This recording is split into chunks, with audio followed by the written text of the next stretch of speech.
And I can never have anything. I had no chance. I had no chance. I looked right at the group chat right as this came up. I was done. Well, this is what happens when I have a full panel and I have, invite people over. You need to stop giving people laughing gas before they come on your show, Mike. That's not my fault. Wait, I'm so confused. What the fuck happened? Read chat. I am reading. Like, you and your co-hosts are like Pauly Shore and what's the guy in Biodome? Which one of the? Oh wow! Damn, Pauly Shore and Andy Dick. That's a deep cut. This is just Draymond these nuts. Yep. All right, guys. Well, I had a whole introduction, but we just gonna roll with it. But go, Mikey, go! Go, Mikey, go! Go, Mikey, go! It's fine, you guys. It's fine. No, but in all seriousness, welcome to Dual Dynasty, your weekly WWE review show here at the BC WrestlePod Network. Yeah, we have the whole panel today, plus a friend. So of course we got everybody here today. It's especially for this one. This is a loaded show, you guys. We have lots of thoughts and feelings and predictions to be made. But of course, I got Minnie, the Professor, Kilt, and a friend to the channel, Nick. So we got a lot to discuss, especially when it gets in the way of predictions. So we're just going to jump straight into everything. But before we do that, y'all know the drill. If you like what you see here, subscribe on the YouTubes, follow us on Kick and Twitch. If you can't commit to a whole video, follow us on the socials at BC WrestlePod. And of course, we have some merchandise. Y'all, let's just get into it because we got lots to talk about. And I'm not trying to be here for 2 whole hours. I'm gonna be so for real. Our SummerSlam prediction. How do you want to truncate this? Because we could ramble about all the things we're angry about, or we could just spit the facts and move on. We can quickly go through Raw because it was very self-contained and everything was okay. We can have our thoughts and feelings on SmackDown because SmackDown was really rushed to me this week, but that's because of everything that transpired earlier in the week. So let's just get into it. So let me just change where we are. There we go. Ooh. I'm digging the festive background, Mikey. Christmas in July, like right? Yeah, this is a little Christmassy. So exactly. Well, this is what happens when we have a full panel. So we get this. This is only usually reserved for our podcast episodes, but that's okay. So let's just jump into it. Like I said, we're gonna kick things off with the Raw stuff that happened Monday. I'm gonna be so for real. I had to go back and watch this because I started watching this and then I ended up falling asleep. So I had to go rewatch it later when it aired on Monday night. I was like, oh, cool. I don't got nothing left. So I'm gonna watch Raw. Fell asleep like 30 minutes into the show and was like, well, crap. Now I got to watch it again. So let's just jump into it. Lots of things happen, but not really. So we start things off, though, with CM Punk coming to the ring to cut a promo that we've heard 20 times before when it comes to building to championship matches in SummerSlam. So, of course, Punk gets on the mic. Gunther comes in to interrupt. This is paint by numbers, y'all. I don't need to go into much further detail than any of this. So, yeah. It was, yep. It was a thing that happened. I honestly thought Gunther looked good in this. Came off looking the best. Same here, which I would hope so because he is the champion, but, we'll see. But again, we open the show this way. We are reminding everybody at home, be like, hey, don't forget, these two have a match at SummerSlam for the championship. So, Gunther, it's nice to see you. Now that we're done with Goldberg, we can finally move you out to where you belong. I was so focused on Jelly Roll versus Logan Paul.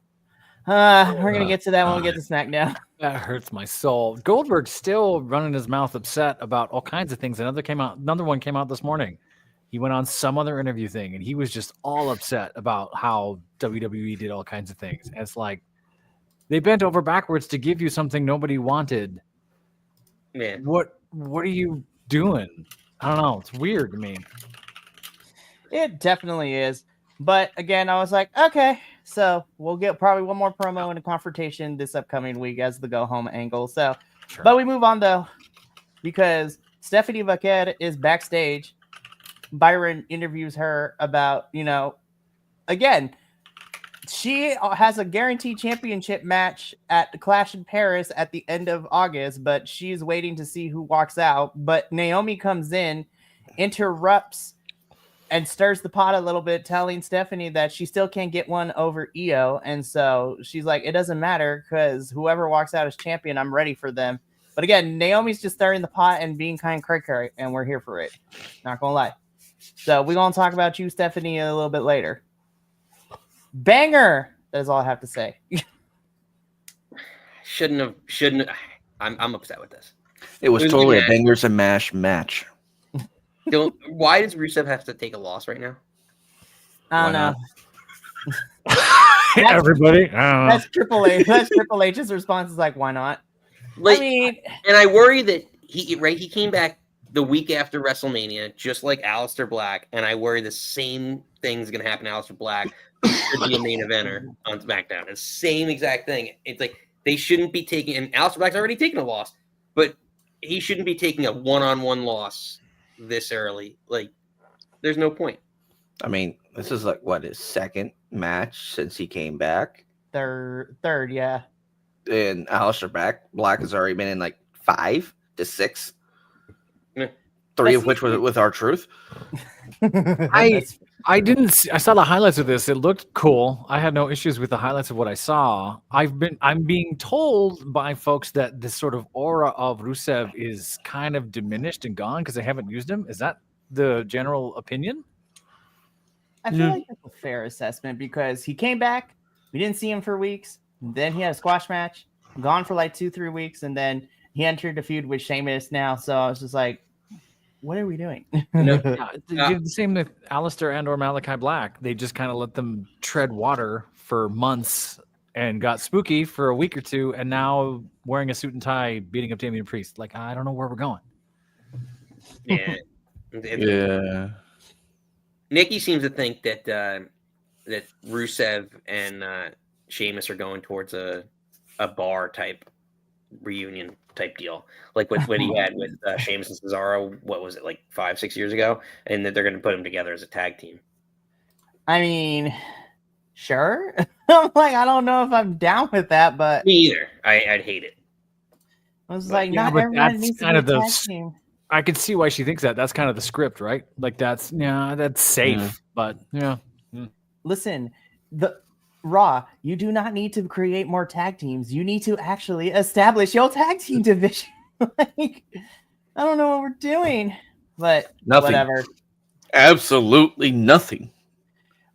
But as far as the in-ring goes, I thought this was a banger. But like, we either are getting a best of 7 series but don't put them together. WWE, please. Scrap Daddy, don't put them together. Please don't. We don't.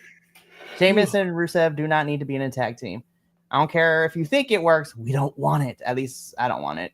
Maybe the New Age Alkalites, and they're just gonna wear black, wreck house, and it's gonna be awesome. It's gonna be perfect. The New Age Alkalites. It'll add to Raw. It'll be great. It'll fix the tag team division right away. Well, yes, totally. Mm-hmm. The more we talk about this, the more angry I get because that's probably what's going to happen. But we're gonna move on. New I mean, Like, it they're could prob- be worse. It could be like they decide to throw Sheamus and Drew McIntyre together for a tag team and let them be the Celtic Warriors or just whatever. And then it'll be the tan and the pale just going back and forth. The black and tan. Yeah, basically. So, match itself I enjoyed it, but yeah, I'm a little worried. And apparently, there's rumors that they're gonna have their blow-off match at Clash in Paris. I was like, damn, you gonna drag this out for weeks? All right, sure, fine, whatever. But I digress. This promo was fire. I'm so mad that I He's like heel. this. I was just like, I feel bad for Ludwig Kaiser, but to me, I'm here for this version and I know the whole point with Chad Gable being Grande Americano Latte was supposed to be the stereotypical luchador. I still have beef with this, but it seems that Ludwig is actually, it's still stereotypical, but not in a way where it's an over characterization, like cartoonishly over characterization when it comes to this. And again, what we talked before we started too, the fact that this man actually knows Spanish and is over in Mexico, because when he went to AAA this past week, I was just like, hey, you know what? The AAA crowd is behind it. I guess I will be too.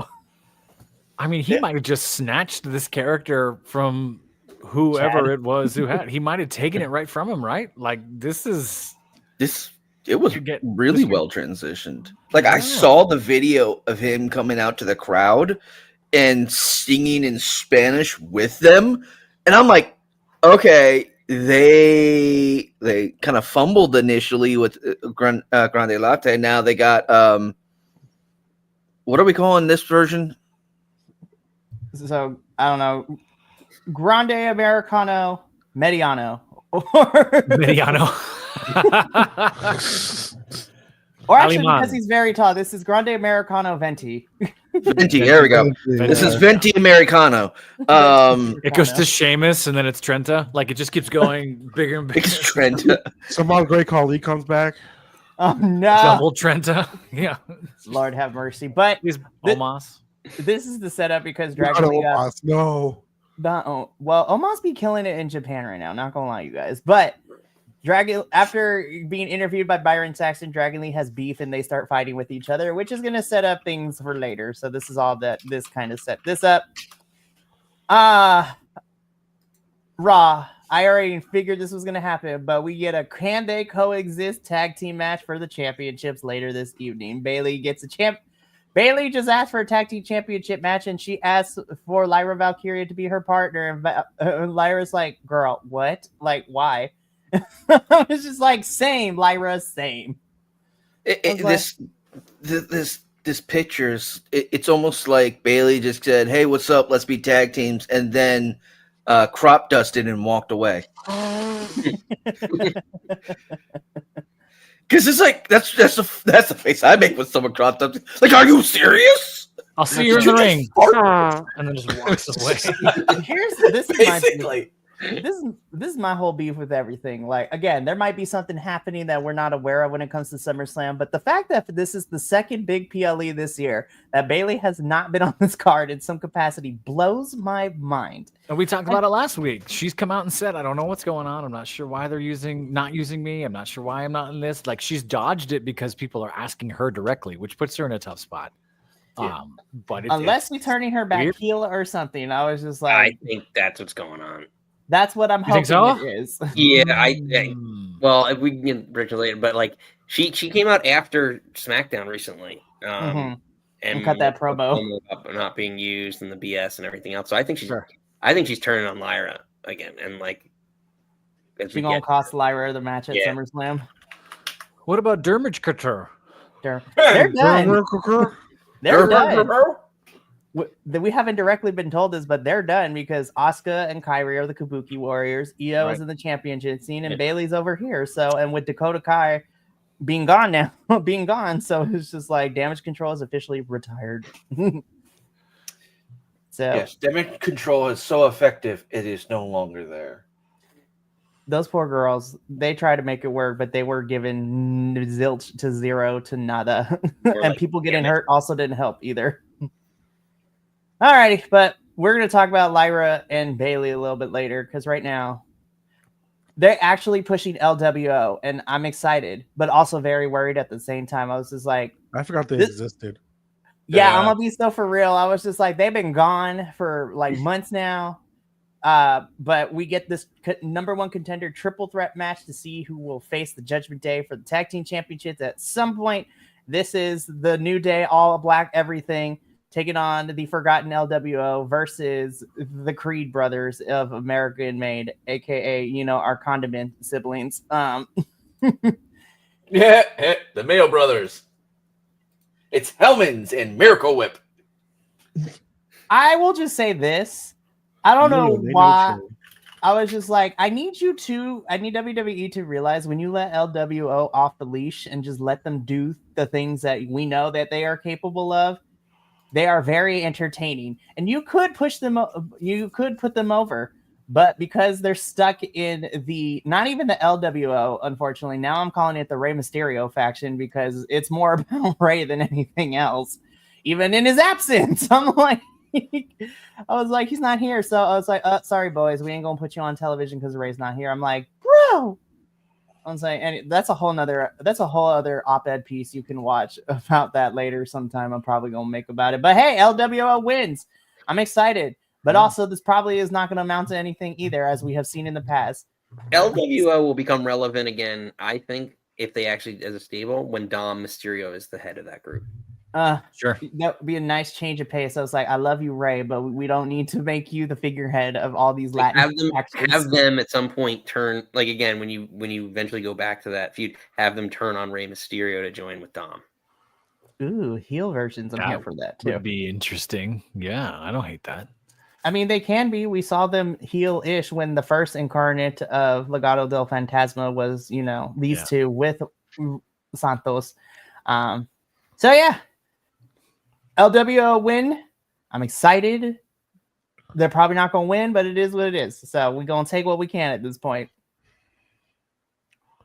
The girls are fighting. So Io is talking to Asuka and Kairi. Stephanie comes in, with Naomi playing in her head because, the last time we had a match, we didn't get to a finish because shenanigans happened and people ran in. So I want to finish what we started, and Io's like, down. So we're gonna have a match tonight. And I was like, cool. I can already smell shenanigans part 2 Electric Boogaloo coming in hot later in this episode. I was like, they're just not gonna let. We are not going to get a definitive finish. They're never going to let Io and Stephanie actually get to a conclusion anytime soon. I'm like, all right, I'm excited, but I already know. I was like, don't play in my face, Raw. So we get this promo we get this promo from Becky and Lyra. Becky tells the crowd that she'd rather spend her time, promoting Happy Gilmore 2 than being here. And then she calls Lyra out to the proverbial carpet, so to speak. Becky calls Lyra selfish, that she's gotten so many chances at this belt. So she makes a wager with Lyra that if Lyra loses at SummerSlam, so long as Becky is champion, she cannot challenge Becky for the Women's Intercontinental. And then Lyra also offers up there can only be one winner, and there has to be a solidified winner, like no room for error, no room for arguments. So not only does Becky add that stipulation that if Lyra loses, she can't challenge it for the championship again so long as Becky is champion, but Lyra adds in that this is no count out, no disqualification, so we're going to need a no DQ match at SummerSlam between these two. So I was like, baller, which then There's allows... going to be some fucky-wucky shit, isn't there? Oh, it's going to be in the form of Bayley. Like, I'm calling it right now. Bayley is going to be involved. And because it's no DQ, Bayley's going to cause Lyra to lose. There's always some fucky-wucky shit. I was just like, that's the MO right now. I was just like, and in this story, we've had craziness. We've had triple threats. So, but this leads into everything. Becky tries to hit Lyra with a manhandle slam. Lyra reverses it. Becky gets the heck out of Dodge. I was like, cool. I'm actually excited for this match at SummerSlam because I was just like, I love you, Lyra. But yeah, we kind of need Becky to start facing someone new too, because these two and throwing Bayley into this mix, this has been our story for the last 3 months now. So I was just like, all right, let's switch it gears a little bit. But Lyra's carried that whole feud. Oh, 100%. Lyra, once again, I feel like now we're seeing her kind of, not to say she wasn't coming into her own before, but I'm happy to see that Lyra doesn't have to fight so hard now to get the crowd over with her. I mean, we talked about this previously too, especially during our Money in the Bank review too. Is the crowd was not into Lyra when I was there for Money in the Bank, and she was able to turn that crowd in her favor halfway through the match, just doing what she does best.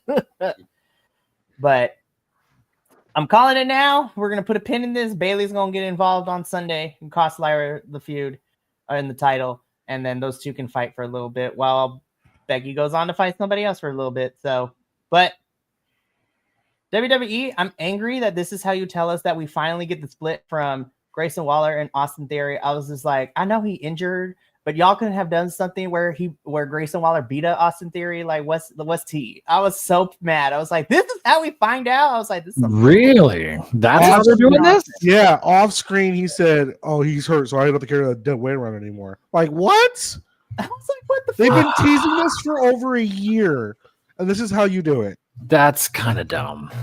He gets choke slammed by Jelly Roll, and that's it. Well, so now, hate to say it, with the third, like they're Theory was Vince McMahon's guy, right? Yeah, absolutely. How obvious is it that you're not a Triple H guy? There you go. No, I agree. Yeah, which is wild. Hey, man, sorry, ain't gonna work for me. But what's interesting about this whole thing? I legit think at some point I have this weird feeling Oba Femi's coming with the New Day because someone's getting put with the New Day. Somebody is going to. I would love Oba Femi with them because I've said this before. I don't think Oba Femi coming up to the main roster by himself is going to get over at all. I know he's big dude, athletic. Like I just don't see that gimmick getting over organically on the main roster. And I would love to put him with the New Day as like the new heavy, just the guy that keeps them on top. Well, I don't hate that. No, and I think Nick, you're onto something too, because as the NXT person here. Basically, because with Heat Wave coming up at the end of August on Sunday, August 24th, and everything that has transpired this week in the land of NXT, specifically around our NXT Men's Championship with Oba retaining in that triple threat between Josh Briggs and Yoshiki Inamura. Like we talked about this, Oba has gone through this entire NXT men's roster. Like he has defeated everyone at least twice at this point. There's only one person who still has only lost to him once. And again, call me crazy, call me biased, but because of some sage advice that the Dead Man Undertaker gave him this past week at the end of NXT this Tuesday, I honestly think we're prepping Javon Evans to be taking this title from Oba Femi. And I think unless they're going to do it at No Mercy in September, I think Heat Wave might be where we see Javon get that title from Oba, and then they get one more match at No Mercy to kind of send Oba off to main roster. Because I'm like, Oba has accomplished everything, honestly. Javon's only 21 years old, by the way. Yes, he's but young champions, and especially since Javon has, despite his age, is probably more seasoned than a lot of the older folks in this division. I mean, Javon Evans and Leon Slater are the two examples where these kids have been wrestling since they can walk, like at 8 and 9 years old. They've been training all their lives for this. We call this the Nick Wayne effect too, because Nick Wayne is another one who's been wrestling since he's like single digits. Zaya Brookside too. I'm not going to pretend that I'm an NXT nerd and that I know everything over there. I've only watched it every now and then, but that name stuck out to me. I knew who Javon Evans was. I was like, wait, I think Javon could carry NXT for the remainder of the year as champion, especially if you give him proper feuds and things like that. And again, who knows with this timeline we live in where two of the NXT stars are holding the TNA World Championships. JC is double champ, being both NXT and TNA Knockouts champion, and Trick's still holding on to the TNA World Championships. So I'm ready for Mike Santana to kick down the door and start kicking ass and taking names with the rest of the TNA squad. And again, I will laugh my ass off if Santino Marella somehow manages to take that NXT North American Championship away from Ethan this Tuesday. Anywho, but Grayson Waller offers his services up to the New Day, and I was just like, okay. So... child, okay. Be like, okay. But again, we'll see what happens with all of this. Judgment Day girls win. Like, come on now. Like, we knew what this was. Are we like, there's nothing else to add. I was just like, you're feuding with Charlotte and Alexis on SmackDown. You're not going to bring them over to Raw to, have them work on both shows to extend this feud. We knew what this was. Like, unless anybody has any additional thoughts, we can move right along. I'm a little upset about how they got handled on SmackDown, but I didn't see this, so I can't speak directly to it. The match itself was fine, but I was like, we knew what this was. We're not dumb. Like, we know. We've been knowing. I'm gonna be so for real. AJ carried this episode with all his shenanigans and disguises this whole entire episode of Raw. I'm just like, from valet to janitor to what I wanted really badly though is that when Dom went to go to the medical office, that it would be Dr. AJ, just like in a random coat and glasses and everything. I'm just like, but we knew what this was, so We also knew what this was too, because this was actually entertaining. I don't know who got busted up, but there was blood by the end of it, and Scarlet licking blood. I was like, kinky. But Love it. I was like, that's a tetanus shot too.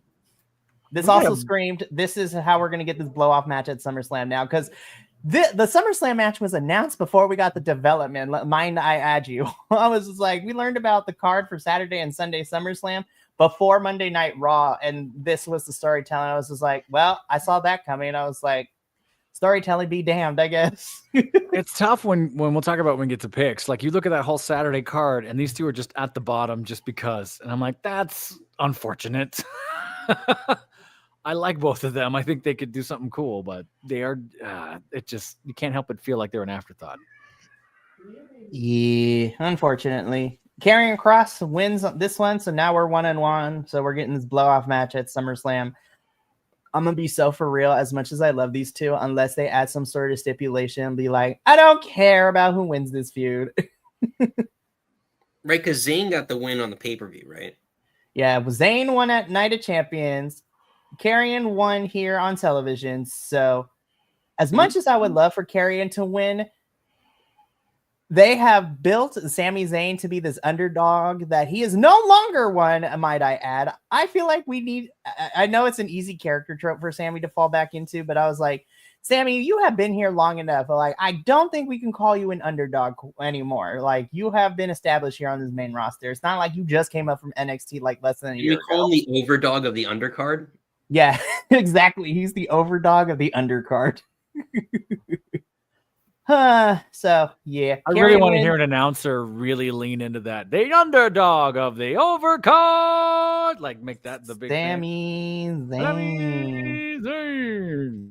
So yeah, we get the blow-off match at SummerSlam, and we learned that before even Monday Night Raw aired. I was like, all right. AJ goes to the back of the office. Doctor says that Dominic is cleared. Dominic attacks AJ, and this is officially made for SummerSlam for the Intercontinental Championship. Dominic Mysterio versus AJ Styles. This should be a fun one, but I was like, Dom's probably going to win. I don't foresee him getting rid of this Intercontinental Championship anytime soon. And I would think that that's what AJ wants, right? Putting someone over, coming near the end. Did he give a timeline? I thought he had announced something, but he knows it. I think next year, right? Yeah. I mean, and he's already doing it to other companies too. Even though I feel like there were rumors that AJ was supposed to was supposed to do more at Slammiversary, but the Fed was like, no. But I will say though, AJ, while I wish AJ's appearance in TNA Slammiversary was utilized a little bit more. He did put over Leon Slater as the future of wrestling, so I was just like, okay, I'm here for this. So he needs with this whole crossover, you can't not have AJ Styles go to TNA and do something, at least a couple of matches to put somebody over, there, or at least throw back some of his old matches and try and do a run back with that, because this is the year to do it. You have John Cena doing his retirement tour this year. AJ can do his crossover with TNA, so it doesn't take away too much right from the WWE product. Then you can come back 2026, and AJ's retirement tour is 2026. And the other thing I was thinking about, just to kind of throw a little wrench in this that completely has nothing to do with anything, but as we're talking about retirement tours, because you have Cena this year, potentially AJ next year. Is it possible? I mean, this might be way too long. I might be long booking this, but is it possible that coming back to WWE for like 2026 and a 2027 last run is Chris Jericho? No, I think he's officially done. I'm not saying he wrestles much. Like maybe he does like 4 or 5 matches, but the value of him on commentary, what he can do, backstage, showing up as like a Legends deal. I feel like maybe Edge comes back for one last run too. I don't know. I would take Edge over Chris Jericho, but hey, you know what? If Chris Jericho was in WWE, him and the previously owner would have something in common where they had lots of talent signed NDAs. But I digress. Yeah, right. I don't know if there's going to be tours the next couple of years, and every year there's going to be one guy, and I'm just throwing out. I think your impulse is right. To tell you the truth, I think it's whatever TKO and the Saudis want, right? If the Saudis go, we want that nostalgic Chris Jericho feel from 20 years ago, they're going to give it to him. So that's possible. They want the list. I mean, let's be real. I will say, despite my feelings about Jericho, like the list was a hit with that gimmick. So I was just like, but we'll see. But again, this match is made official for SummerSlam Night 2, which we'll get into during our predictions. Call back to earlier in the show, we knew that Io and Stephanie Vaquer were not going to get anything. Chelsea Green, of all people, shows up with the Secret Harvest to cause the DQ finish, and then everybody be fighting. So I was like, okay. Is it me, or I don't know? Is it because she's in like heels or whatever? But Chelsea Green took the Riptide so poorly that I was shocked at like how awkward that went down. I got a little scared when Rhea hit Chelsea with the Riptide. So I was like, I don't know if it was because she was in heels, and so like who knows? But I was just like, ooh, that did not look great, because Rhea comes out for the save to even the score, and just announced by Scrap Daddy Adam Pearce earlier today, we're getting an 8-woman tag team match on the Raw Go Home show. We love these big multi-person matches, not in WWE, but I digress. Because it's going to be Io, Rhea, Stephanie, and Nikki Bella versus Chelsea, Piper, Alba, and I'm forgetting who's on the other side of that. But it's an 8-woman tag, so it's just like, okay. No, I think you're right. I think it is Naomi, which is weird, but whatever. Is it fair to say that, though, like, because this is the one thing that, like, from last week that I took away, especially with all the, her feuding with Secret Harvest, that, I mean, she's already number 1 contender, but Stephanie Vaquer is 100% on the main roster, a made woman now. Yeah, I guess so. I was like, I mean, she kind of been that way even when she arrived in NXT. I was like, girl is more seasoned than most of these folks in the here. I put that on everything in my integrity as a wrestling host. I'm like, girl has traveled around the world and she knows her stuff. So I'm like, she's been a made woman ever since, and we got word she was coming over here to the Fed. So I was like, all right. Chelsea, I love you, girl. I know I love you because you are down for everything. You don't like, again, but it's the same thing that happened with Bailey. I'm like, I feel like Chelsea is a go-getter and she is willing to do anything and everything. She is a good worker. I was just like, but gives Chelsea something. Also, you internet weirdos are so rude. I can't believe you made Chelsea have to take a break from the social media because of her thoughts and feelings of, calling out the craziness when a certain wrestler passed away this week. Stop with the goddamn death threats. I was like, what is happening? They're piling on the women as opposed to the men. But that's how it always is, though. I never crazy. see the internet do this to the men, but then the women do it, and then everybody's on them. I was just like, they on their necks. I was like, what the hell, you guys? It's crazy. Fucking stupid. But again, that's a whole nother episode. We can divulge and dive into the psychology of all of that. So, Chelsea, we're going to talk about you a little bit later, too, because SmackDown did not fare better for you either. Oh, girl. So I have never felt more gaslit in my entire life than I did during this promo. That's what he does, man. That's what he's always been good at. I was like, because the Roman Reigns, I love you to death, but I was like, let's not sit here and pretend that. Mikey, are you not down with the OTC? I mean, I'm down with the OTC. Yeah, you know me. But we ain't gonna pretend Roman Reigns is just like, I'm not the reason that the bloodline crumbled. I was like, big dog, yeah, you were, but I digress. I get it.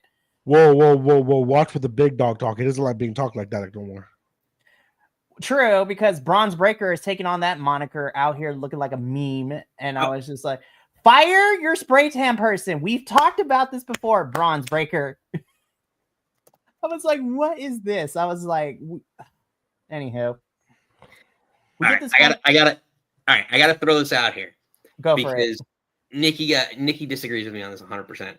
Ooh. She's like, you're jumping the shark already or whatever. But whether Rollins is injured or not, the cracks in the vision or the alliance, whatever we're calling this group, are already there. We don't even have a name, which is crazy. I think they're called the Vision because he said Sure. the Vision. But they never really like said like the Vision, you know. But a couple weeks back, right, when Rollins was healthy, he came and took the mic away from him, right, because he was pissed off about the Sami Zayn stuff, right.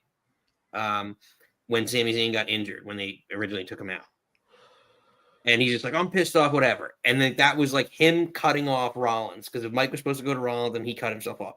Then, and he's like, the future, this is all about the future, and I'm the future. And that was part of his promo. Now, this promo is, I'm the big dog. I'm the basically similar. I'm the future, but the big dog, it's my yard now. And I just thought interesting that now they're like, it's obvious every time he's on the mic, this group is a heel group. But he's the one who's the most tweener, like most face of the group, that it's just interesting that I think that like he's just so over that he might be out of the group quicker than this group than we think this group's gonna last. Like it's always before Rollins comes back. It's always felt like a strange grouping to me. It just felt like, oh, we have Heyman. Heyman needs guys. What's Seth doing? Let's make a heel faction. Go. And they've never quite fit for me. And it seemed like they were starting to figure out something, and then Seth got hurt. So yeah, now, it was like supposed to be like the new version of Evolution. we talked about that. That's right. It was like we needed like the Randy Orton-esque person, which people were like, it's gonna be Austin Theory, it's gonna be Carmelo Hayes, who's it gonna be? And then Seth was like, guys, look, I took an arrow to the fucking knee again, doing the same exact move I heard it on last time. Yeah, I used to be an adventurer like you. Well, now he's the true Ric Flair because he's hurt. But to your point, right? If this is supposed to be Evolution, this is where I disagree. If this is supposed to be Evolution, Batista came in as the enforcer with Ric Flair, and they were the tag team of the group. There is no like tag team of this group. So like in that aspect, the enforcer maybe is Bronson Reed at this point in time because he's the biggest guy, size wise. I like the idea of them bringing Bronson Reed because now there's a interference, so to speak, between Seth Rollins and if Braun Breaker's the one who theoretically should break out from this group and then destroy it, right? So like I like that idea of like having Bronson Reed there. It's just, I don't know. The way that they talk, this faction is, other than the couple times they've laid out people, they've never been in unison with anything. Sure. Yeah. And that's what's so weird about it. It's like we have a common goal of running the business, but they've never been like talking with like they say that like maybe once the first night, but since then there hasn't been anything like that. And maybe the injury escalated this, but it's like a lot of the way Braun Breaker's talking is he's separating himself from the group so much earlier than I ever thought. He was on a hot streak, right? He came in here for over a year, got championships, was nailing dudes like huge info, and now they sort of pump the brakes to put him in this whatever this thing is. And of course, and then I don't know. I'm agreeing with you in that it's felt kind of, yes, it was supposed to be this new Evolution, whatever that thing, and then this, but it just, I don't think the pieces fit, and it's odd to me. So they got to make a pivot. They got to make a decision. My take, but I'm agreeing with what I'm hearing. So we get the beatdown. Jay comes in for the save, and that is how Raw goes off the air this week. Overall, it was fine. Raw was okay. I was like, all right, we're getting to this finish line of SummerSlam, so let's just get there.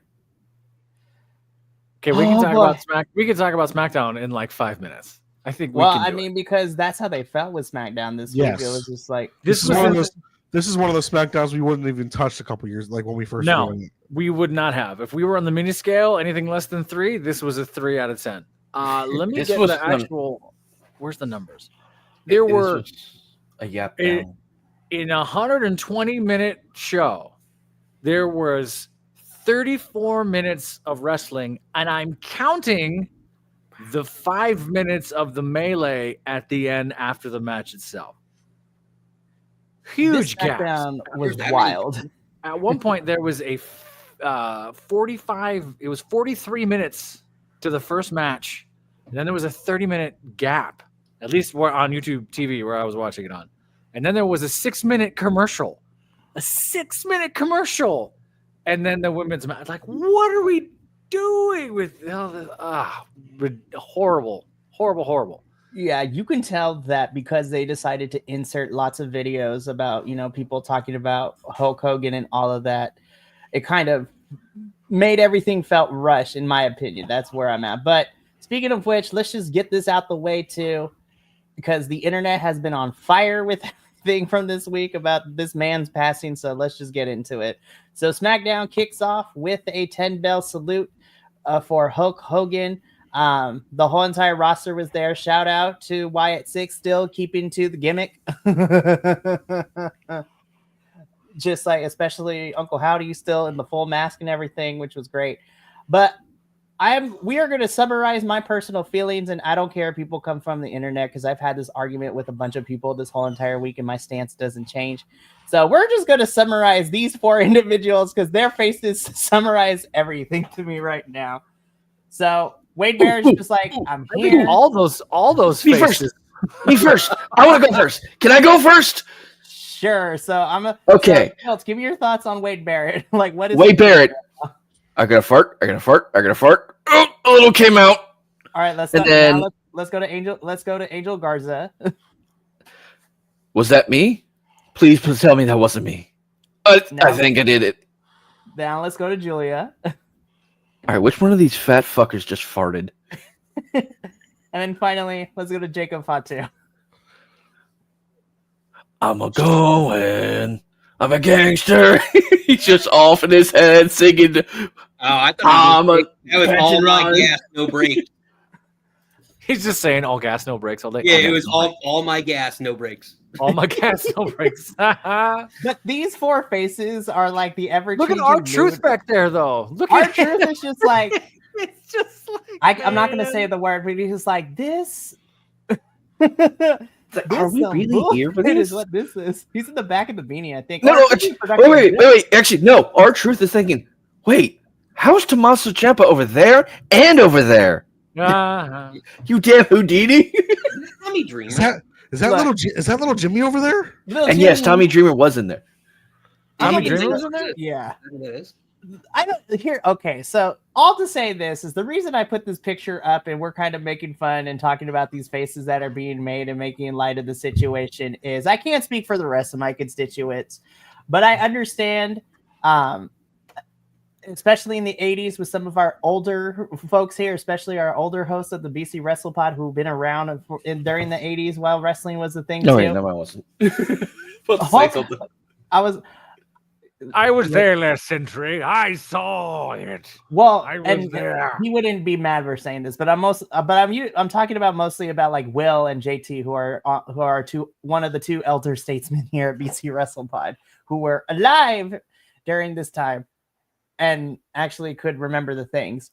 Hulk Hogan definitely was a character in the wrestling business, but I will give a proverbial double middle fingers to that man. I was like, you cannot tell me otherwise, because this is one of those situations where his personal life really taints the legacy. And I was like, nah. I was just like racist, homophobic, like that whole sex tape scandal. Him busting up unions in the wrestling business is also not very good. And for those of us who belong in workforces that are unionized for a little bit, it's just like no bueno. But him as a wrestler, him as spoken from other wrestlers on interviews going back to the 80s, not a good wrestler, and was a different wrestler in Japan because they made him wrestle a certain way in Japan, but he never brought that over here. And they've made the argument that he didn't want to get hurt, or I'll say it, that he was soft and kind of lazy. So he didn't work that way over here, refused to put people over, refused to take certain shots, changed things, like did a lot of meddling that was the opposite of that. Huh? He ruined 2 promotions. He was one of the main catalysts of the downfall of WCW and damn near destroyed TNA. Yeah, him, Eric Bischoff, and Dixie Carter severely destroyed TNA, and Well, So here's one. I saw this on TikTok. Here's some of the greatest lies of Hulk Hogan. Oh, there's so He claimed he wrestled 400 days out of a year because he flew back and forth from here in Japan. right. All right. He was supposed to play bass for Rolling Stones and Metallica, which is really funny because Lars Ulrich went, I don't even know who the fuck that dude is. That he that he said he used to fight Pride fighters in the 70s, but Pride didn't have their first event until 97. And also UFC. He also said something about the UFC, but they didn't have their first event until 93, and he was supposed to compete in the first UFC pay-per-view. He said he wrestled John Belushi. He said he partied with John Belushi after WrestleMania 2. He passed in 1982. WrestleMania 2 was in 86. Said they had a match with Antonio Inoki in Japan. He claims that Hogan beat him up so badly Inoki died, but he got brought back up with CPR after the match. Then he said that Hogan couldn't work in Japan for a while because the Yakuza were after him. That's not how Yakuza works. I should know, but anywho, that's a whole conversation. And we can rag on all the Hoganisms. We can. However, I do want to give our other host a little bit. Nick, you said you wanted you wanted to chime in for a little bit. Yeah, so completely get it because you can't not acknowledge it. So I look at it two ways because Nikki and I discussed this Friday night, and there's Terry Bollea, the person, and there's Hulk Hogan, the character. And that's where I separate. Similarly, and I think I mentioned this, like Professor, like we've spoke about this, I think on the show. I view wrestling very similarly to music. They're all independent contractors, musicians, artists in that vein. Completely different circumstances. I understand this, but I'm going to bring up a name that we all know: Michael Jackson. Do you like the song Thriller? Do you like Beat It in those songs? People still love those songs. Would I ever in my lifetime send anyone in my family or myself go to Neverland Ranch or whatever it's called? Absolutely nope. No. The person, Michael Jackson, completely no, weirdo, absolutely out of his mind. The entertainer on stage that performed all those hit songs and brought out those songs completely revolutionized music. That's where Hulk Hogan has his value. And that's why I think, again, absolutely he needs knowledge at that point. Great wrestler, not by any stretch, but he understood how to get people invested in his matches and invested in him and the character. Yeah. Metal did a lot of crazy things, political backstage, but changed the business in a lot of ways for the better. So that's how I think overall I'm going to view things with that, because there's so many people, and it's a similar light when that day comes when Vince McMahon passes, is people are going to say similar things about Vince McMahon, about the person and all the craziness associated with this backstory. But Vince McMahon, the promoter, and the what he meant to wrestling and entertainment is completely different. And that's you're absolutely right. And I'm agreeing with you, and I'm spinning it in the way in my head that makes sense. You can split up Hulk Hogan and Terry Bollea because this is wrestling and kayfabe and actors playing parts and stuff. The same way we do with Hollywood, right?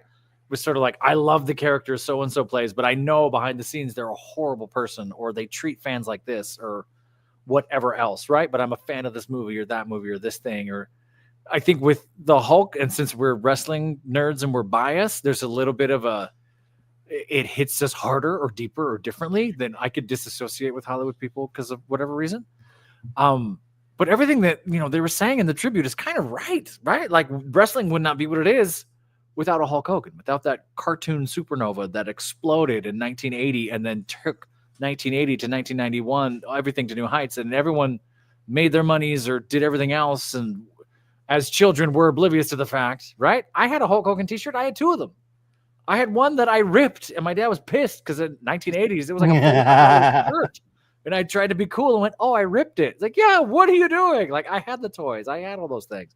I remember the movie. I wasn't that strong. I'd try to rip it, and then I'd be upset. And then my mother would be like, what are you doing? I'm like Hulk Hogan. I'm strong. She's like, you're exactly. I remember cutting holes in other shirts to be like Junkyard Dog and Hulk Hogan and other wrestlers, and my mom was pissed. Anyway, so yeah, there's a part of that what he did to make it happen in America, and what bringing up his name, what Vince did, taking over the company from his dad, buying up territories, doing what he did, getting the deals, getting the other things. Yeah, like they created an industry in which people are gainfully employed. Right. So I think your Michael Jackson analogy absolutely works.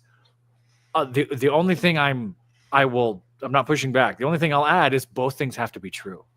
It's Both- I feel like Two both things can are be true at the same time. Yeah. Yeah. We can't, Yeah, and so many folks are going all one, all the other. Both, Right. like Michael Jackson, both are true. They're Right. both true. Yeah. Ah, Yeah, I feel like if the character Hulk Hogan will be the one that's missed, the one that people grew up watching. Unfortunately it's going to be the same way with bringing up his name with Vince when he eventually passes. It's one of those things where it's like, yeah, he was a terrible human being. Jericho, Ric Jericho Flair. without all kinds, without Vince, we wouldn't have wrestling that we have today. Mhm. Unfortunately, that is an undeniable fact. Without him, wrestling would not be where it's at today. Same with Hulk Hogan. So it's like terrible people. They did some terrible things. Hulk said some terrible things. Yeah. Terry Bollea did. To But jump on music, because I know Nick and I speak music. Chuck Berry. Ooh. Frank Sinatra. You know what I Yep. mean? Like there's certain Yep. people Yeah. you go, oh, you created that. You did what? Like both things got to be true. Yeah, right? it's an unfortunate reality of. It does for wrestling fans. It's like, damn, this was an icon that needed terrible things. You're like, I don't know how I should feel about this, and people are like, when we one go way do or- our episode of how toxic the internet wrestling community is. Seriously, go watch They're that going to the op-ed two piece. extremes. They're going to the two extremes of either Hulk Hogan was a god among men or Hulk Hogan was a literal bug that we stepped on. So there's got to be a middle ground of, yes, he was a terrible person, but what he did in the 80s Yeah, was iconic. There's a duality between these two, the character and the actual person too. And there's a duality, and like everybody has said so far, two things can be true at the same time. So again, Hulk Hogan, the character, will be missed. The actual person, not so much. But that's just me. It But- is remarkable that Wade Barrett is there with that face, and then literally 2 minutes later is going, Hulk Hogan is the reason we're here. Like totally flips. Very performance based. Jacob is me this whole entire time. Jacob's like, man, they gonna cut all our programming tonight because of this. Jacob's like, man, I'd rather be in catering right now. We'll talk about Jacob in a little bit though. I mean, I wonder if that's the Me general too. morale, is that it didn't come off to me like, oh, we're sad we lost an icon. It came off as, oh man, Well, okay, so we're 10 days out. You're going to cut all our time? besides Wade Barrett, a lot of the people you're seeing right now are newer to the company, so I'm not even sure how many people have actually truly met Hulk Hogan. Yeah. I know Jacob has because Jacob has always been very transparent. He is a wrestler, but he's a wrestling fan first before he is the wrestler. Like, we know this. He's met Hulk a couple of times. Just watch this video with him and Boogeyman. It's great. Oh, him and That's yeah, listen, Jacob will forever. I know Jacob is rough around the edges, but he is forever one of my new faves because he's learning and he's growing, which why I will rock with the Fatu forever. But at the same time, everybody else was just like, okay, we're gonna do this 10 spell salute. We were being respectful, but yeah, again, we could spend a whole nother hour talking about it, especially when it comes to certain talents and their experiences, especially if they're talents of color and are of a certain age and had interactions with Hogan. But we digress. But yeah, I just wanted to point this out because this is funny, but this is also an important conversation. And I will reiterate, like I said during the Raw section, y'all need to leave these women alone. Like Chelsea Green still did not deserve that by this point in the week. I'm just saying. I mean, This- I know we got to move on. I know I got stuff quickly to talk about because there's not stuff to talk about for SmackDown. I was in high school right as that Hogan Knows Best show came out. Oof. And I never had a problem with Brooke. In my head, it was like, oh, you're just trying to be famous. All right, whatever. I will say this: the craziest thing to come from all of this is that Brooke Hogan's single that came out all those years ago is now on Getting like played? crawling up the charts. I was like, "What the flip is this?" And Is it Gen really? Z kids are like, "This was great. Who was this?" The day that I disassociated from Hulk Hogan was the day that he tried to cover up for his son that got in that crash in that poor Ooh, that was veteran. rough. That was And a rough Hogan came period out too. and said, God wished something upon that kid. And after that, and got him off the hook and got him lawyers, got these other things, bailed on the family that was hurt. And Hogan got a lawyer to do a settlement so they didn't have to pay for years or something weird like that. That's when I was like, that tells me that guy's a horrible person. And then after that, for the next 10 years, it was like, oh yeah, right. You're terrible. So Oof. My it's middle hard school for me had not it. to think about that stuff. Apparently, he couldn't, like, the last couple of days, he couldn't talk. There was some botch with the neck surgery. Oof. Well, that's what Jimmy Hart had said, right? Jimmy Hart was like, he's not on his deathbed. He's just having a hard time. Yeah, then his heart gave out. And then Which there's two Redditors that are anonymous that are out there that live on the island wherever it is that he was living out in the Keys, apparently. And they were So- saying like, hey, there's ambulances and fire trucks at Hogan's house. I saw him giving CPR, prayers up for Hogan. You're like, wait, It's what? I mean yeah. this in the least offensive way possible. I'm surprised it took this long for his heart to give out. He's a wrestler from the 80s and the 70s. Woo! The story Which is the that same thing we with have like heard- Ric Flair. I'm surprised he's still around.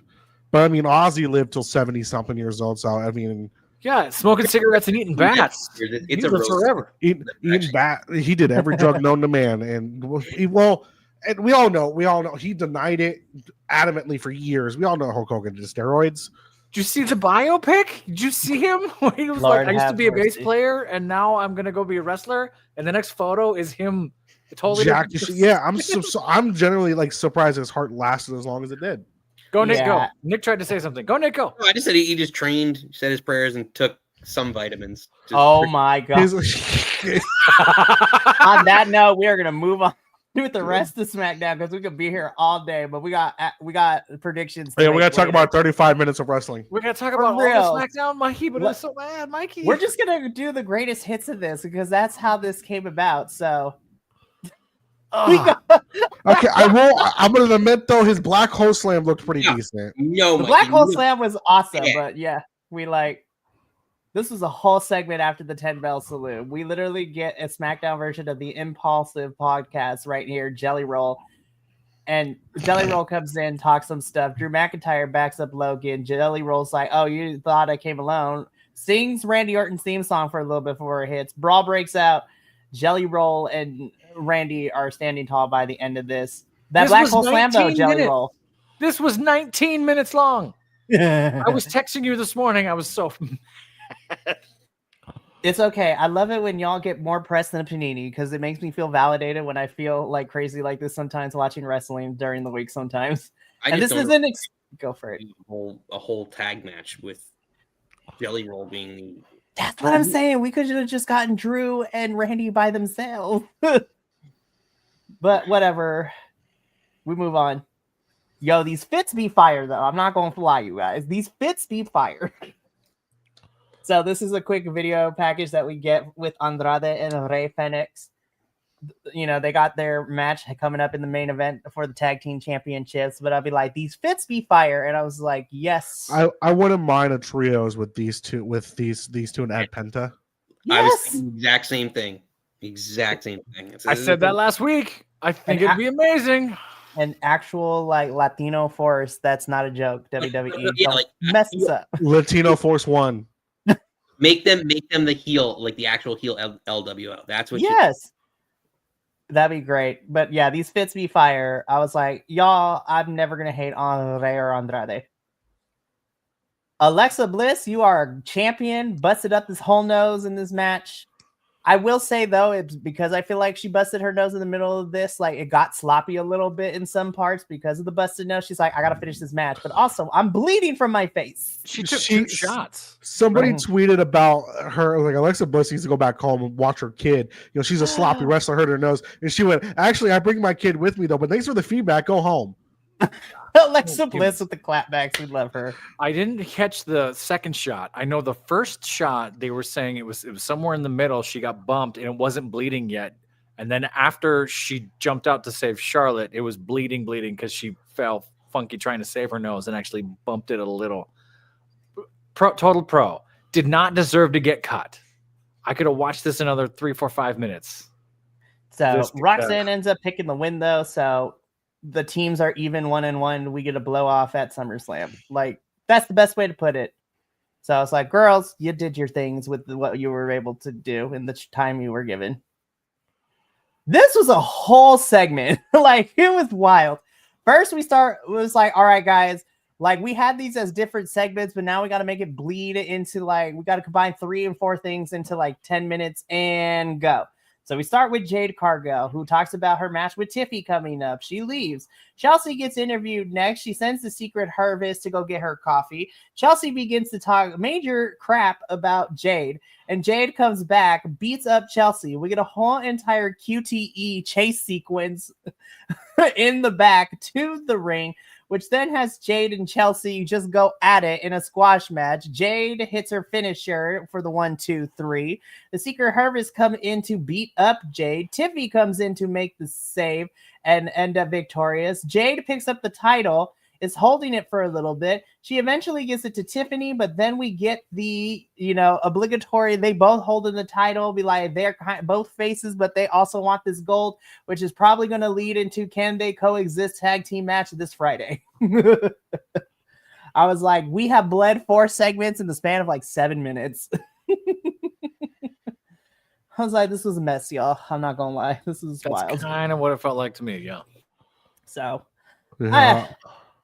yeah. Hearing all that just made me tired. It was tired watching this. I was like, they put 3 or 4 segments together in the span of like 7.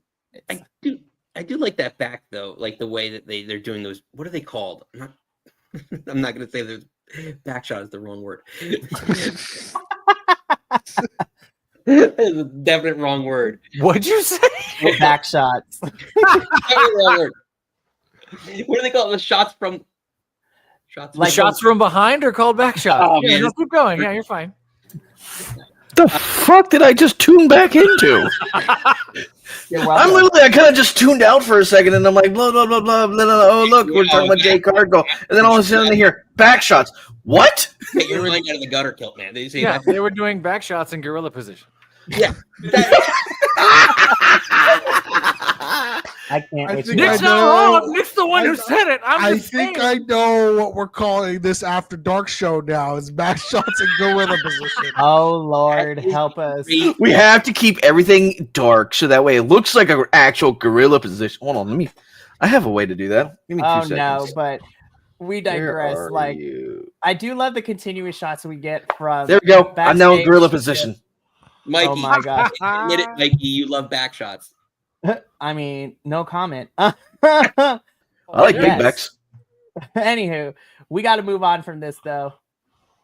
Yes, this is grayed out because YouTube and other places don't like it when you show lots of blood. So Charlotte shows concern for Alexa, but tells her, girl, we can't be having this at SummerSlam. I was just like, oh, so we partners now. Charlotte's like, don't call us that. But if we win at SummerSlam, who knows? I'm not against it. So no, your siblings. I was just like, I feel like as much as I feel like we could still do more with Raquel and Roxanne, like I would not hate Alexa and Charlotte winning these championships at SummerSlam, but who knows? So moving on, Cody Rhodes. Cody Rhodes said the same thing as Chelsea Green on social media, but nobody's jumping on his neck. But then he addresses his opponent, John Cena, talking about how he gonna hit him really hard in this street fight coming up. And so he's not fighting John Cena, the wrestler. He's fighting this, whatever this version of Cena is. I was like, typical Cody promo, down. Miz chose death and violence this episode. He smacked the shit out of Jacob Fatu. Yeah, he did. I was like, did you not think Jacob was going to beat your ass later? I was like, it was at this moment that Miz knew he had done messed up. I can't believe the Miz, like, is he just like, I feel like he's just like randomly around and just like, you just remember like. That's what I said. I was like, I thought him and Mello were going to be a thing, and then that didn't happen. It's and like every they dropped it. He shows up in the backstage and you're like, oh, he's on the active roster?